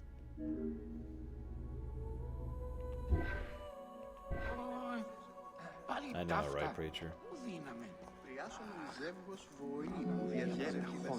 How do you calculate the circumference of the Earth? With a camel, 2 sticks, and shadows cast by the sun. This is what Eratosthenes of Cyrene described in his principal work, Geography, while he was director of the Great Library of Alexandria. He is credited for the invention of the armillary sphere around 250 BCE. That is crazy accurate, by the way. Check that out. I mean, obviously it's not actually accurate, and you can see where more attention to detail is put, but that is scarily accurate, given the time. I wish she had actually gone into detail about how you could figure out the circumference, you know, the actual math of it, but I suppose that's not really the purview of this.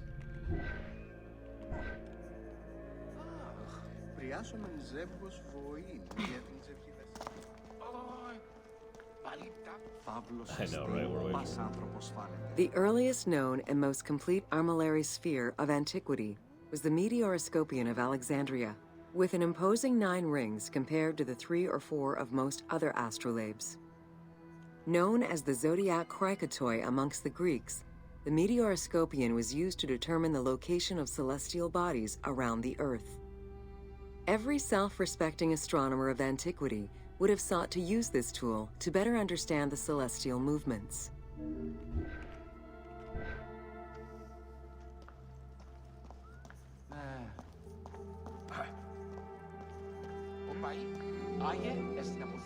Pythagoras of Samos was a well-known and respected philosopher and mathematician. He is best known for the Pythagorean theorem.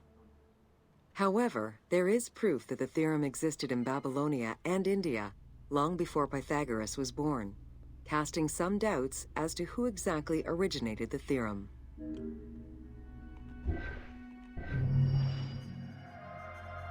Ω διδάσκαλε, τους πέδας μου διδαχθήνε ποίησιν και όρθισιν και μουσικήν, όχι μόνο γεωμετρία και Yeah, exactly, Dream Whisperer.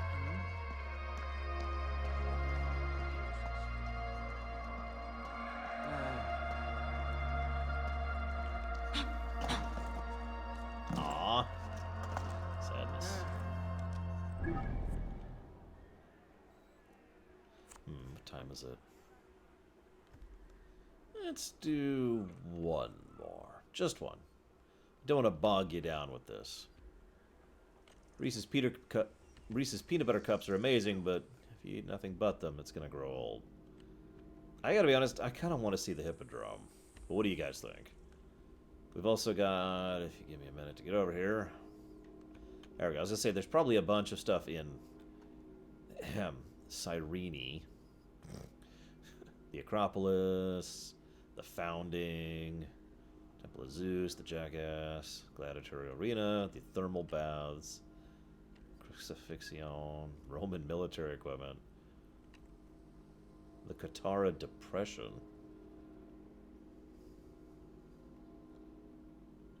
hieroglyphs, Osiris. Well, I need to spread it out, is my point, Lurker. It's okay to have a Reese's Peanut Butter Cup, say, once a day. So, we've got one request for the Isles of Pharos. Well, you can see right here, see? It's golden now. It showcases the difference immediately. To my knowledge, yes, Fire Monkey, although... Your dedication will be rewarded. Although Solaris would like to donate in the middle of this. No, I did not actually know that, Necro. I'm glad you're liking it, Solaris. And... where is it? See, you were putting money towards Kingdom Come Deliverance, but that's actually been funded.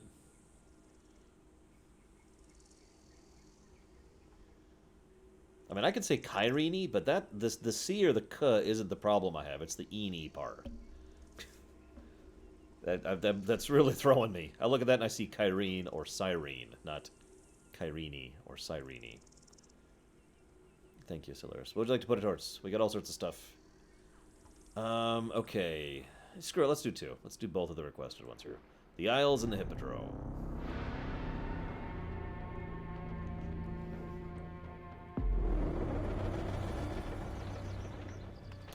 You got it. Hang on. I will put this towards... Has Battletech been funded?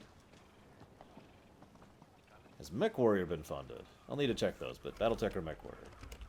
Solaris... I'll update that later. Thank you, Solaris. Yeah, again, I don't Take care your about the K or time. the C. Oh, wait. It's not like ancient Egypt is going anywhere. I just care about the Eni. That sounds so weird and wrong. The Eni. Where are you going? I'm going to Eni. Welcome to Oh. the Islands of Ferris. They put it to nighttime for this one. Oh, hang on. I accidentally sent a map marker. There we go.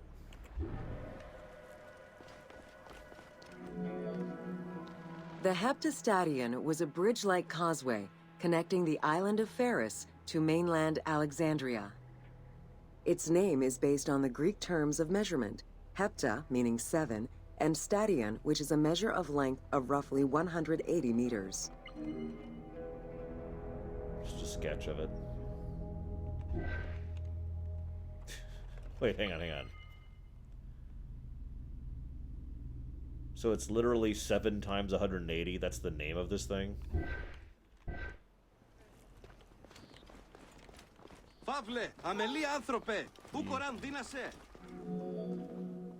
Since its construction would separate the Grand Port to the east and the port of Eunostos to the west, it was designed with channels at each end. These openings allowed passage from one port to the other.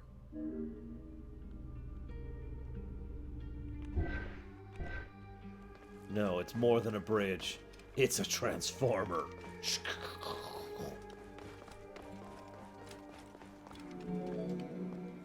Along with creating separate harbors for the commercial and military shipping, the causeway served as a main aqueduct for the island's inhabitants.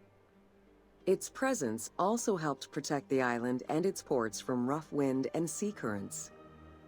At the end of antiquity, the Heptastadion disappeared under layers of silt and soil, which formed an important sedimentary deposit.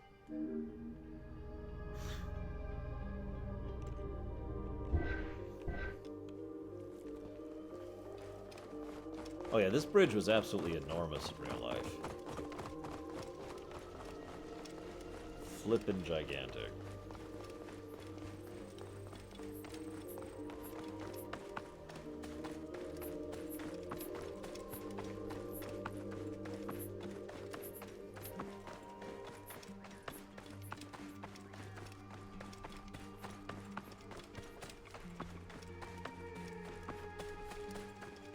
Oh yeah, by the way, Preacher, I never got more Skellige suggestions from you.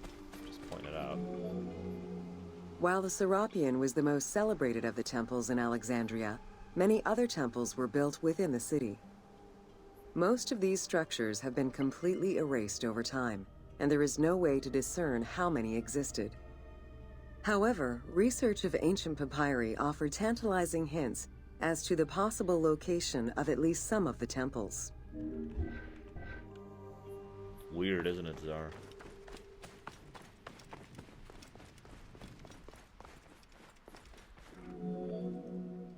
Both papyri and coins reveal evidence of many temples built for the gods.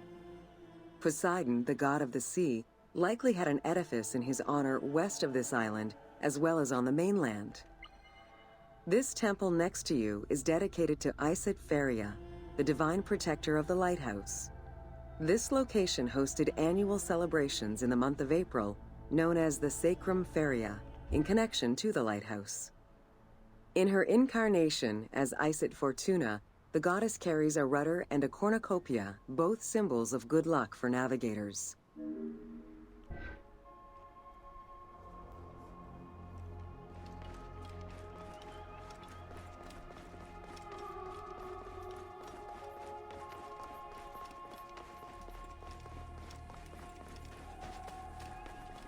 You got this, Rux.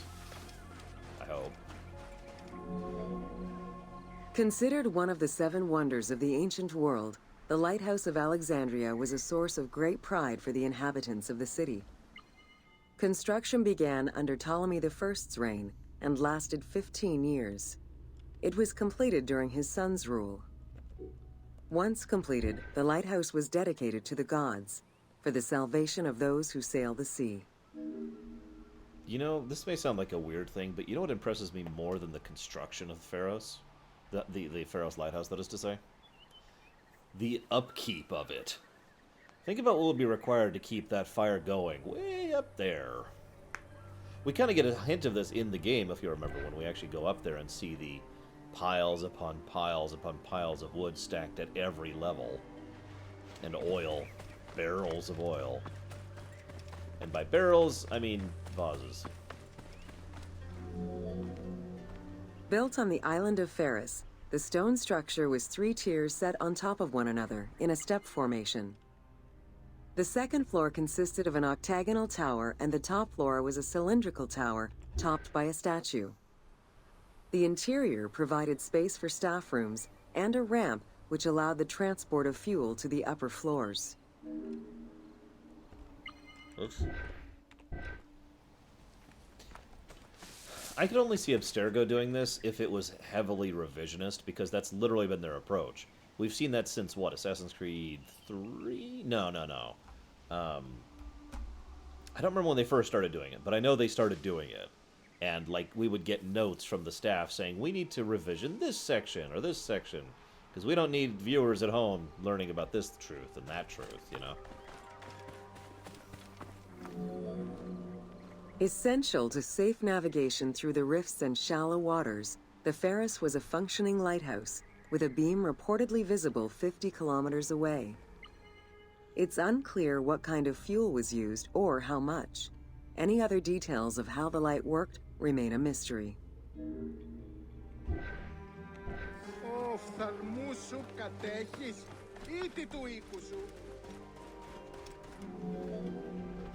For several centuries, the Pharos was one of the highest monuments ever built by man. It measured roughly 110 meters in height, compared to the Pyramid of Giza, which was around 140 meters tall. Gradually, the structure was eroded by earthquakes and then completely destroyed in 1480 CE, when a fort was built over it. Archaeological excavations on the seabed have uncovered many blocks from the ancient building. That hurts a little bit. Oh, ouch.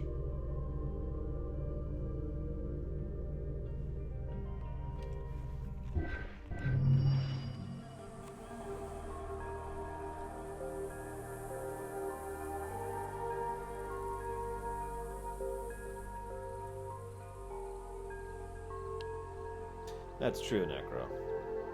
That's why I hesitated a moment when I mentioned it.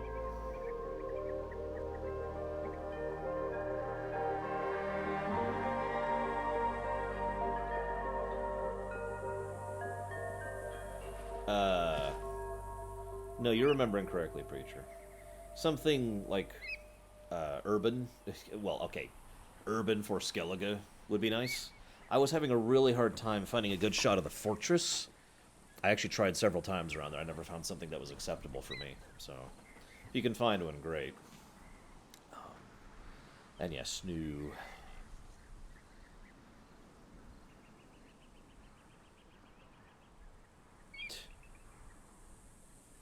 Sorry, I'm just...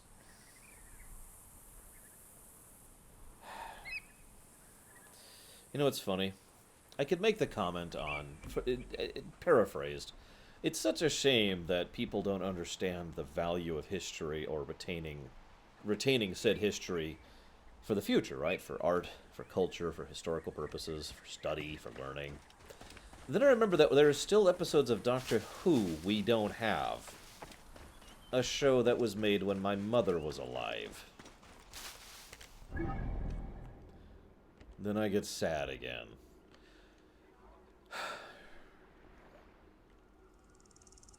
So, what do you guys think? Should we do the Hippodrome, or should we do the Siege, which I gotta find?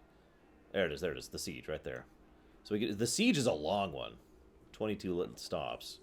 The hippodrome is a really short one. Oh, let's just do both. Hippodrome's super quick, so we'll do that quick.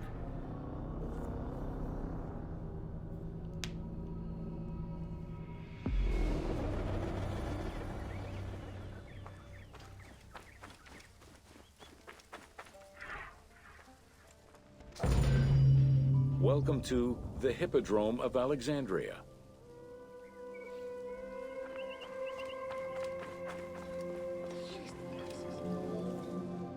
The main hippodrome of the city was called the Legeon, in honor of Lagos, the ancestor of the Ptolemies. Alexandrians were great lovers of horse racing. They were fascinated by the rivalry of these races. The agon, as it was said at that time, that every competition brought. It was a struggle for glory. Oh yeah, the modern story was completely vestigial in Origins. Elsewise, a little trickier, but it really, really, really should not have been in this game, IMO. The most important chariot race was the Tethrypon. Using 4 horses with the quickest harness to the front right, the charioteer would race for 12 laps, with sharp turns at either end of the hippodrome. The victors were crowned with garlands of olive and received prize money, but the most sought-after reward was to be acclaimed by the works of poets, such as Callimachus and Pindar.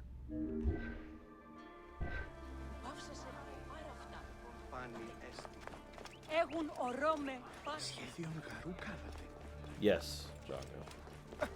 Sorry.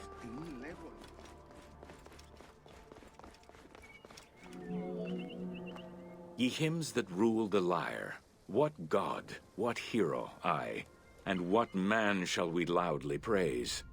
Verily Zeus is the lord of Pisa, and Heracles established the Olympic festival, while Theron must be proclaimed by reason of his victorious chariot with its 4 horses. Theron, who is just in his regard for guests, and who is the bulwark of Akragas, the choicest flower of an auspicious line of sires, whose city towers on high, bringing wealth and glory to crown their native merits.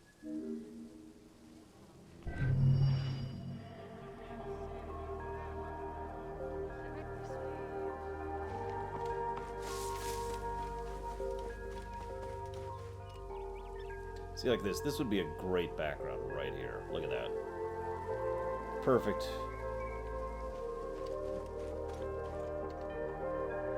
Okay, now it's perfect. There we go.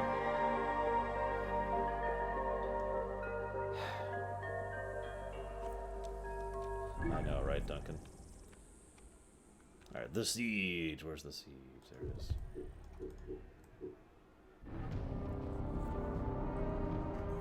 Actually, I've never heard a stated reason why they did Plate Smasher. So I don't know. It's probably the usual, but again, I don't know. Oof. Whoops. Welcome to the Siege of Alexandria. That's true. Legendary. Hell, I wouldn't mind this as a background. Obviously, minus the UI features. Just having a marketplace? Hell yeah. Among the collection of writings attributed to Julius Caesar are his descriptions of the Siege of Alexandria, the Gallic Wars, and the commentaries on the Civil War. These archives contain information on different campaigns, the Wars of Alexandria, Africa, and Spain.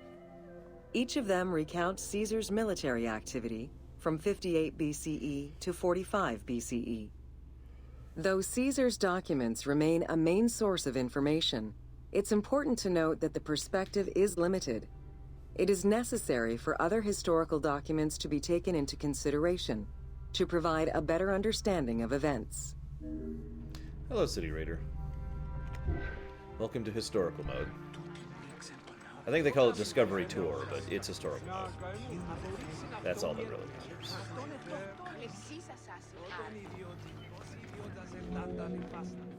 The Siege of Alexandria closely relays the events of the Civil War that led up to the event and describes how Caesar was besieged in the palace of the Ptolemies. Other ancient authors have left equally valuable and sometimes contradictory information. By the way, just for a little bit of perspective on this, I've been doing an extensive amount of research into Star Trek The Next Generation and its creation recently, as a result of the ruminations I've been doing on Mondays. Why is that relevant? That show was made in the late 80s. And there's still things about it that we don't know, and at this point probably never will. Just, again, giving a little bit of perspective on what it means to try and glean something approaching truth when it comes to historical studies. Thank you, City Raider. I'm glad you enjoy, or at least some of them. In the events leading up to the siege of Alexandria, Cleopatra VII and her brother were fighting over control of Egypt. Young King Ptolemy XIII's regent, Pothinus, had firm control over the young pharaoh, and an outmaneuvered Cleopatra soon went into hiding. This set the stage for Pompey's arrival in Alexandria. Having lost his battle against Caesar in 48 BCE, the Roman general turned to his allies, the Egyptians, for safe harbor. But on the advice of Pothinus, Ptolemy XIII had Pompey assassinated in the hopes of earning Caesar's favor. This would turn out to be a most unfortunate decision.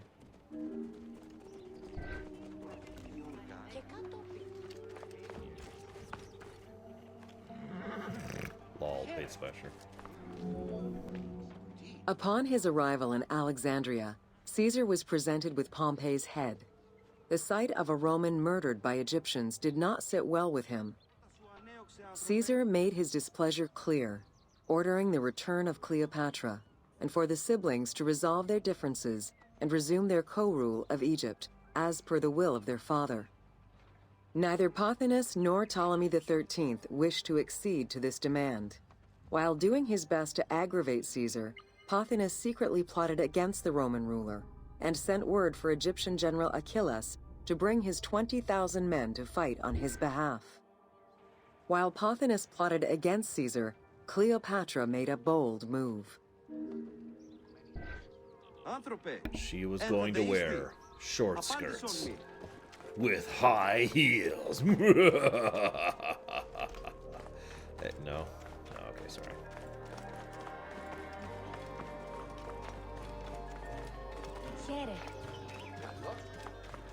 Yeah, this is gonna be a big one, isn't it? Hang on.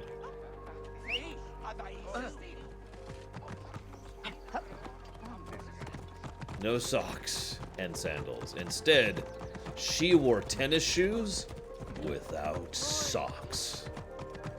Dun, dun, dun, dun, dun. Shh, shh, shh, shh.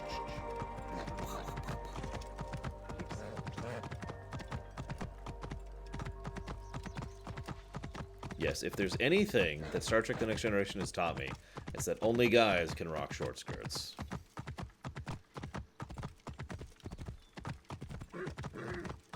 Jeez, this is a ways over here, isn't it?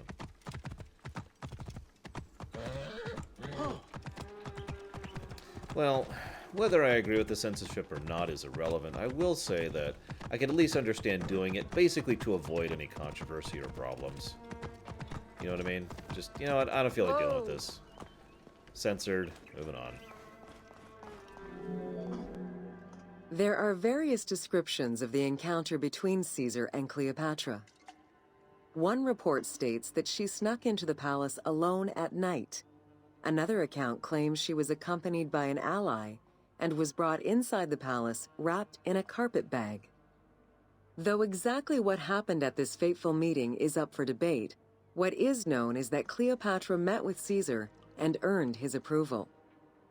Pothinus and Ptolemy XIII were most vexed with this turn of events. People will complain either way, but there will be no legal issues if they censor stuff. If they don't censor stuff, the possibility of the ESRB or politicians or legality getting involved exists. If they censor it, that possibility does not exist. Hence, as much as I really dislike this sentence, it is the more safe choice to go ahead and just censor. It's the same reason you can't kill kids in Skyrim. Literally the exact same reason, just to a different extremity and for different reasons. Or different causes, I guess I should say, not different reasons, because it's the same reason. So, shrug.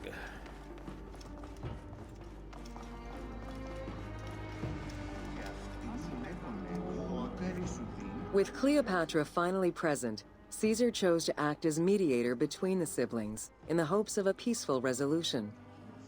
It did not take long for things to sour. During a banquet given to celebrate the reconciliation, there was an assassination attempt on Caesar. It was the Roman leader's own barber who thwarted the attack. Once it was revealed that the king's regent, Pothinus, had ordered the attack, Caesar had him executed. He then placed the young king under guard.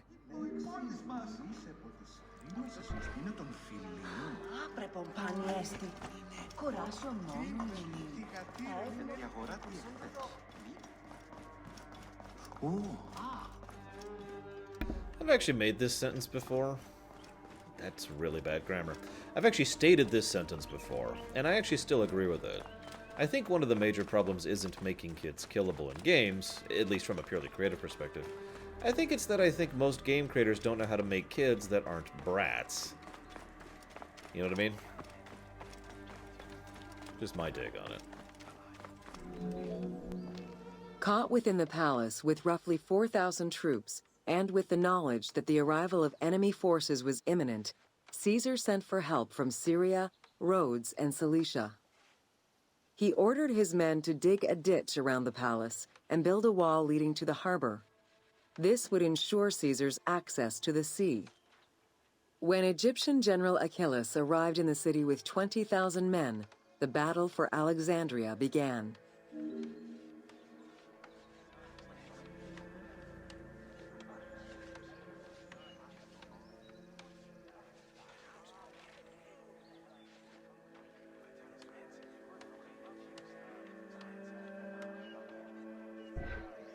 Sorry, I was looking something up. Rox, if you're there, I have no PMs from you in anything that I have access to.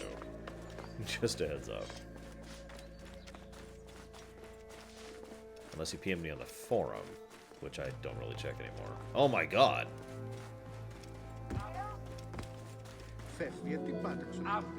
With so few men at his disposal, Caesar could not risk a battle just yet. He sent ambassadors to Achilles in the name of Ptolemy to propose a truce. Knowing that the orders did not come from the young king, and angered by the pharaoh's imprisonment, Achilles had the messengers assassinated. With Caesar confined within the palace, Achilles positioned his troops around the city. Skirmishes broke out throughout the streets of Alexandria and went on for several days and nights. Though they were outnumbered, Caesar's men were able to hold the enemy back. This prompted Achilles' next move: capture the Roman fleet stationed in the harbor. Excuse me. Wait, what? Assassin's Creed Origins is getting New Game Plus? Dude. Oh yeah, by the way, of the other many things that Bravely Default does correctly, it also has New Game Plus.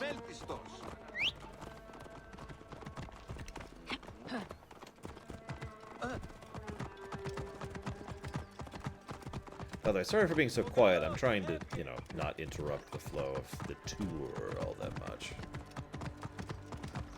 Whoa. There we go. Yep, nope. I got nothing on Discord. I just double checked. Yay. Now, if only it had a good story. I mean, in fairness, the side quests were legitimately awesome story-wise in this game. So without spoiling, if you play this game, I wouldn't even blame you if you just ignore the main plot and just go do the side stuff, because it is good stuff. Far more memorable in terms of characters and events. And of course, Bayek himself is kind of awesome, so... Although the palace offered protection, losing the port meant the end of help and supplies. Caesar knew he had to protect the fleet. While he and his troops succeeded in regaining control of the port, he knew it would be impossible to sustain. Caesar ordered the burning of the ships. With passage back to the palace closed off, he headed for the lighthouse of Alexandria. Dun-dun-dun-dun. 2 has shuffled down to about the number 3 spot for me. Still good, absolutely. Still great, even. Fighting their way through the Egyptian troops, Caesar and his men eventually reached Pharis Island. There, they took refuge within the lighthouse. With easy access to the open sea, Caesar was able to send messages to his allies requesting reinforcements and more supplies. The island fort also allowed him to control access to the harbor by relying on the chains used by the Egyptians to control ship traffic to and from Alexandria's docks. Number 1 for me is Assassin's Creed 4. Black Flag. The exact chronology of events during the war in Alexandria remain imprecise. Conflicting accounts raise questions as to when, and even if, the Great Library of Alexandria was burned down at all. One account states that during the fighting, docks and warehouses were burned, and this was the fire that spread to the library. In another account, when Achillas cut off the harbor, Caesar had to leave the safety of the palace to defend his ships. As the enemies battled across the port, their arsenals set ships ablaze, and this destruction spread to the library. By the way, for those curious, it's not just ships that makes 4 my favorite. 4 was a legitimately awesome game. It took a lot of the ideas that 3 had and basically made them better. It also did a lot of really good story stuff. Haytham himself, excuse me, I should call him Edward, was a really interesting and engaging character, and his story arc was fascinating. And, I mean, they even moved forward the modern plot, for God's sakes. And it had ships.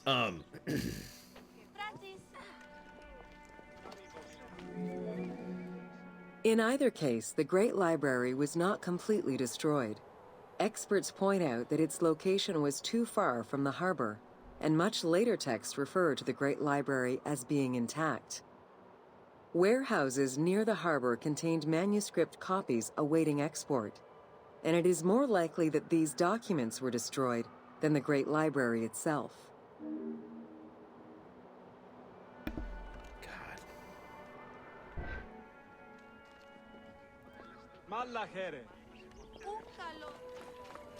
I will say, though, I love Bayek in this game.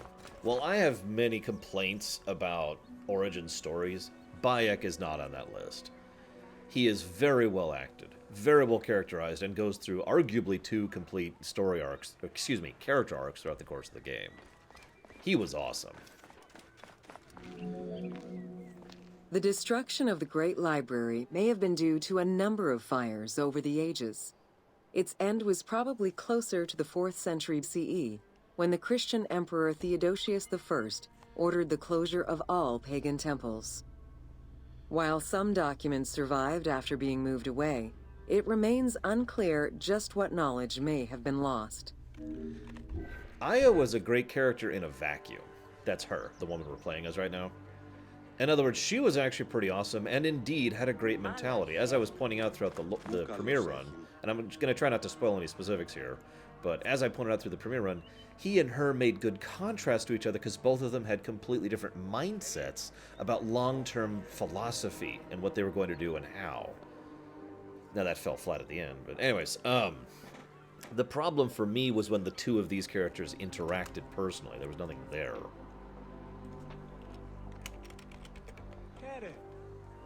I'm sorry, 1 second. I'm trying to resolve something here. Please forgive me. Let's close this out because I don't need this anymore.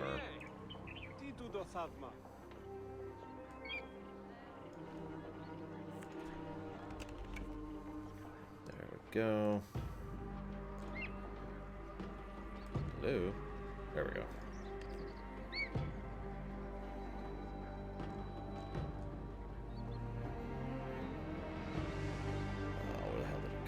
Sorry. One more moment. There it is. Okay. Where there are accounts of Achilles being in control of the battle against Caesar, it appears that instead Cleopatra's sister, siding with her brother, had him killed and put her ally Ganymedes in his place. Ganymedes proved a valuable tactician for the Egyptian side. It was his idea to cut Caesar's access to the harbor, thus trapping Caesar at the palace. Nice. As I've said before, I had the great fortune of playing AC1 when AC2 was already out. And as such, I actually got to enjoy 2 right During the after time 1. of Ptolemy I, canals had been dug throughout Alexandria to provide fresh water. Ganymedes had his men take control of these canals. After isolating their own water supply, he had his men pour salt water into the canals and cisterns that led to Caesar's camp.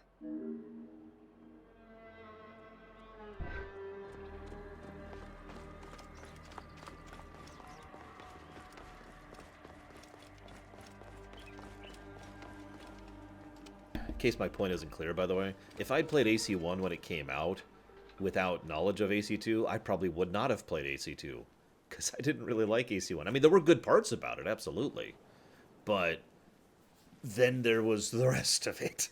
You know what I mean? In fact, I've actually never replayed AC1. I just realized that. I think it's the only AC game I've never replayed. Not counting Panic this one. erupted in Caesar's men. They wouldn't last long without fresh water. Recognizing that the porous limestone could help them, Caesar and his men dug wells to restore their water supply.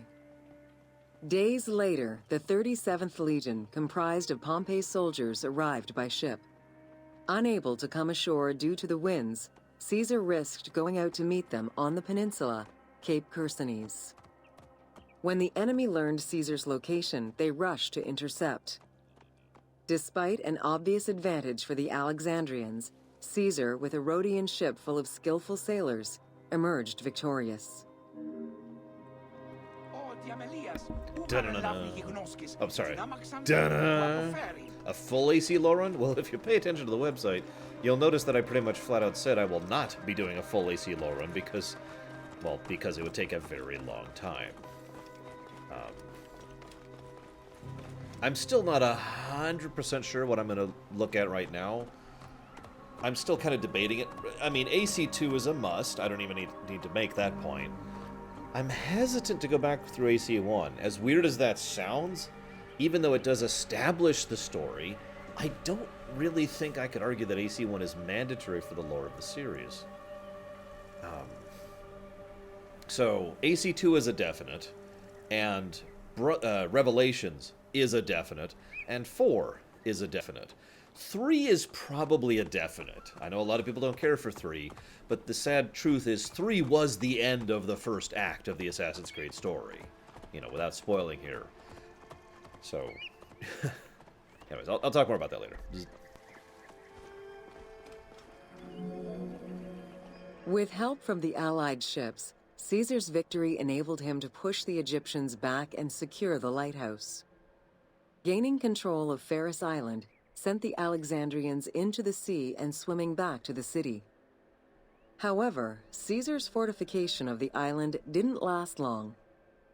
The enemy regrouped and were set to storm the island. Panic-stricken, in spite of Caesar's encouragement, many of his men then fled their posts, either by ship or jumping into the sea.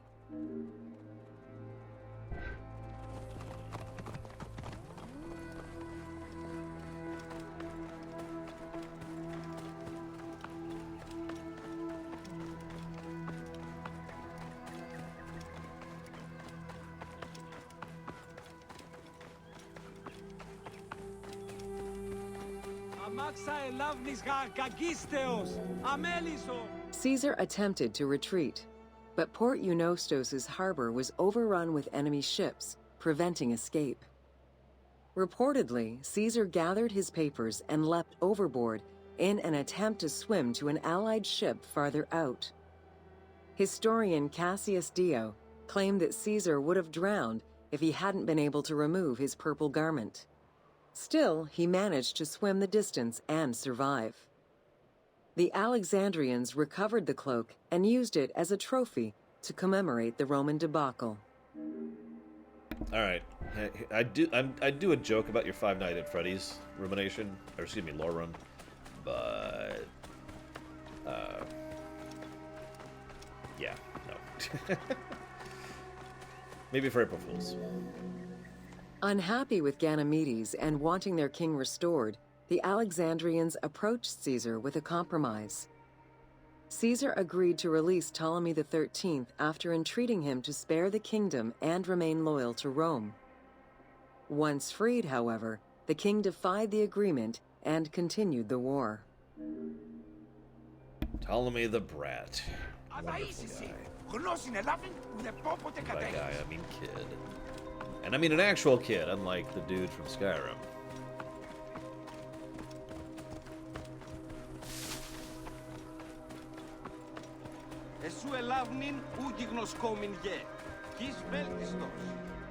By this time, a faithful ally of Caesar's, Mithridates, arrived in Egypt, clashing with Ptolemy's troops at Pelusium.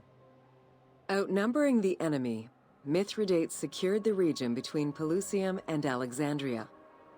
Ptolemy, warned of Caesar's ally marching on Alexandria, sent his troops to prevent passage over the river.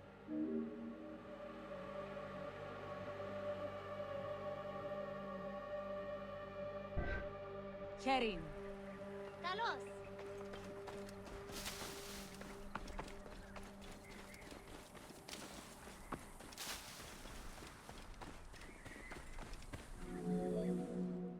Mithridates warned Caesar in time, and the two groups confronted the armies of Ptolemy in the Delta. In the Battle of the Nile, the Romans gained the upper hand, sending the Egyptians fleeing. In the tumult and panic, King Ptolemy XIII drowned in the Nile. I mean, I'm not evil. I'm just happy that he died. What? After the siege ended, Cleopatra VII married her younger brother, Ptolemy XIV, enabling her to reign over Egypt until 30 BCE. Under her rule, Alexandria settled into its position within the Roman Empire and eventually surpassed Athens as one of the most important cities in the Roman Empire. Julius Caesar remained in Egypt for a short time. He and Cleopatra would later have a son named Caesarion.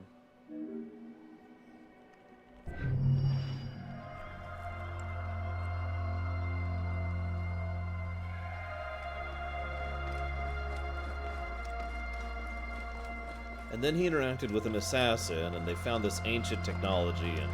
Oh, wait. I know, right, Cashel?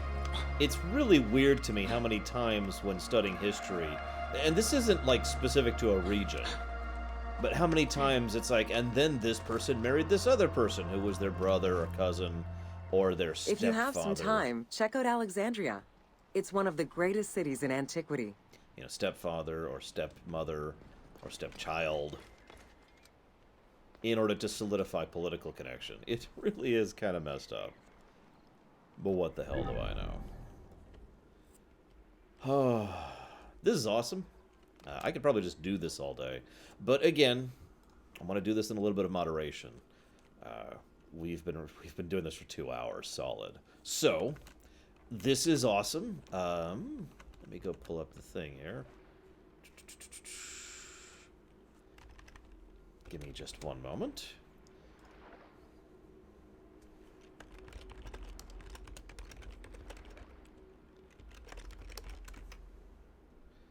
We'll do more later, Preacher, I promise. I shouldn't say that. I, with high certainty, can say that this will be done later. Hang on, let me find Assassin's Creed Origins on the list here. Vermintide, Romantic Saga, Yakuza 0, Total War Warhammer. Here we go. Assassin's Creed Origins. Gameplay positives. Freaking... I'm going to say that. We'll just say... Discovery. What do they call it? Discovery Tour Mode or whatever? Discovery Tour Mode. Which is awesome. I'm tempted to give it a second plus, because it's not just the Discovery Tour itself, which would have been fine. The little details, the fast travel to tours, the way the tours themselves work, the fact that you can repeat the tours, the fact that you can reset the tours, the fact that you can go everywhere with the fastest possible horse and all the fast travel unlocked, the fact that it would, like, do the camera thing where it'd be like, here, you should look at this, but you can move the camera around if you want to. This is not just a cool mode. It's a well-designed mode. And you know what? I think... So we're going to do Discovery Tour mode is one positive. And then excellent, convenience, convenience, and design of Discovery Tour mode. That gives us 2 additional pluses to Assassin's Creed Origins for gameplay, which, for the moment, would mean that our net score for Assassin's Creed Origins is +2 for story, net. It had a lot of negatives. And +13 to gameplay. That's crazy high, for those of you who don't know how I do my system. The only other game, I'm just looking at my list here, but I'm pretty sure off the top of my head, the only other game I've been doing since I started this system that has had more positives than that in gameplay is Mario freaking Odyssey, which is a game that I feel is one of the best designed games I've seen in a decade. So, that is damn good. And it's also why I have recommended Origins to many people in person and on the show without hesitation. Even though several aspects of the story are lackluster, the gameplay is amazing. And this is just another aspect of that.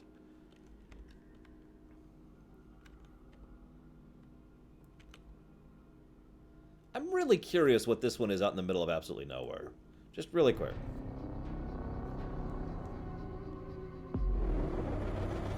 Okay, for the last one, let's go ahead and switch back to good old Bayek. Let's see, what's the best Bayek we got here? Persian Bayek, Egyptian Bayek, Egyptian Bayek, Egyptian... Ooh, that's a good one. We'll do that one.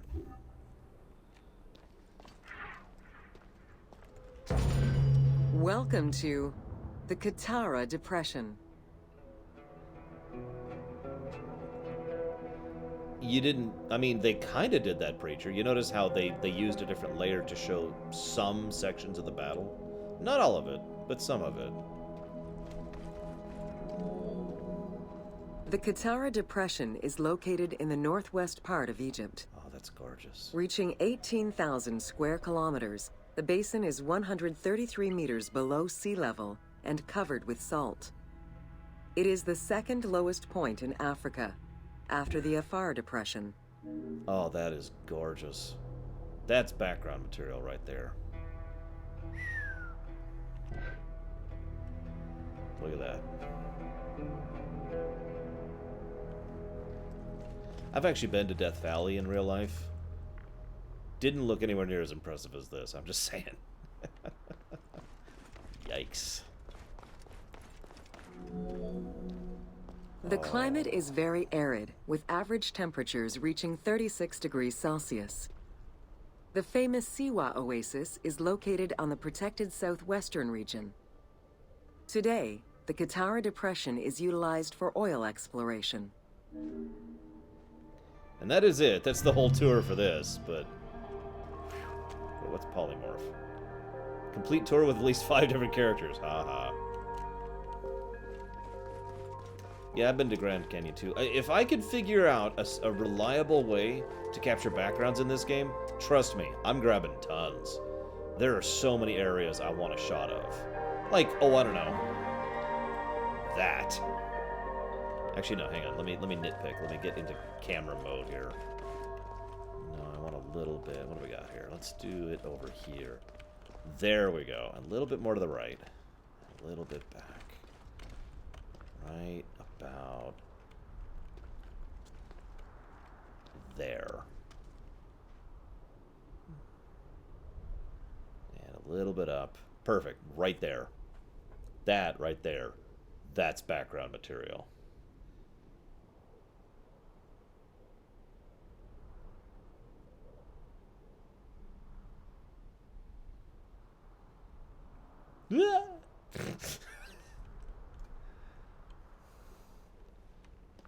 I was pretty close to the edge here. And I'd probably get one of the Depression, too. This is gorgeous. I'd probably get one... Ooh, I know where I want it. I know where I want it.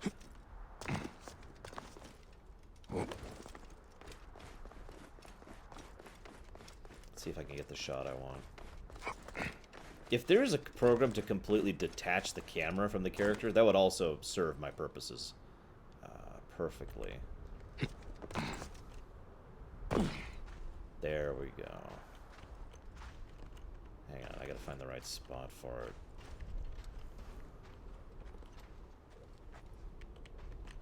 Looks like I can't get everything I want, because what I wanted was basically something like this, but I wanted more of the Depression in it. If I could be able to zoom out, but obviously I can't just do that because I'm restricted to the character. Something kind of like this.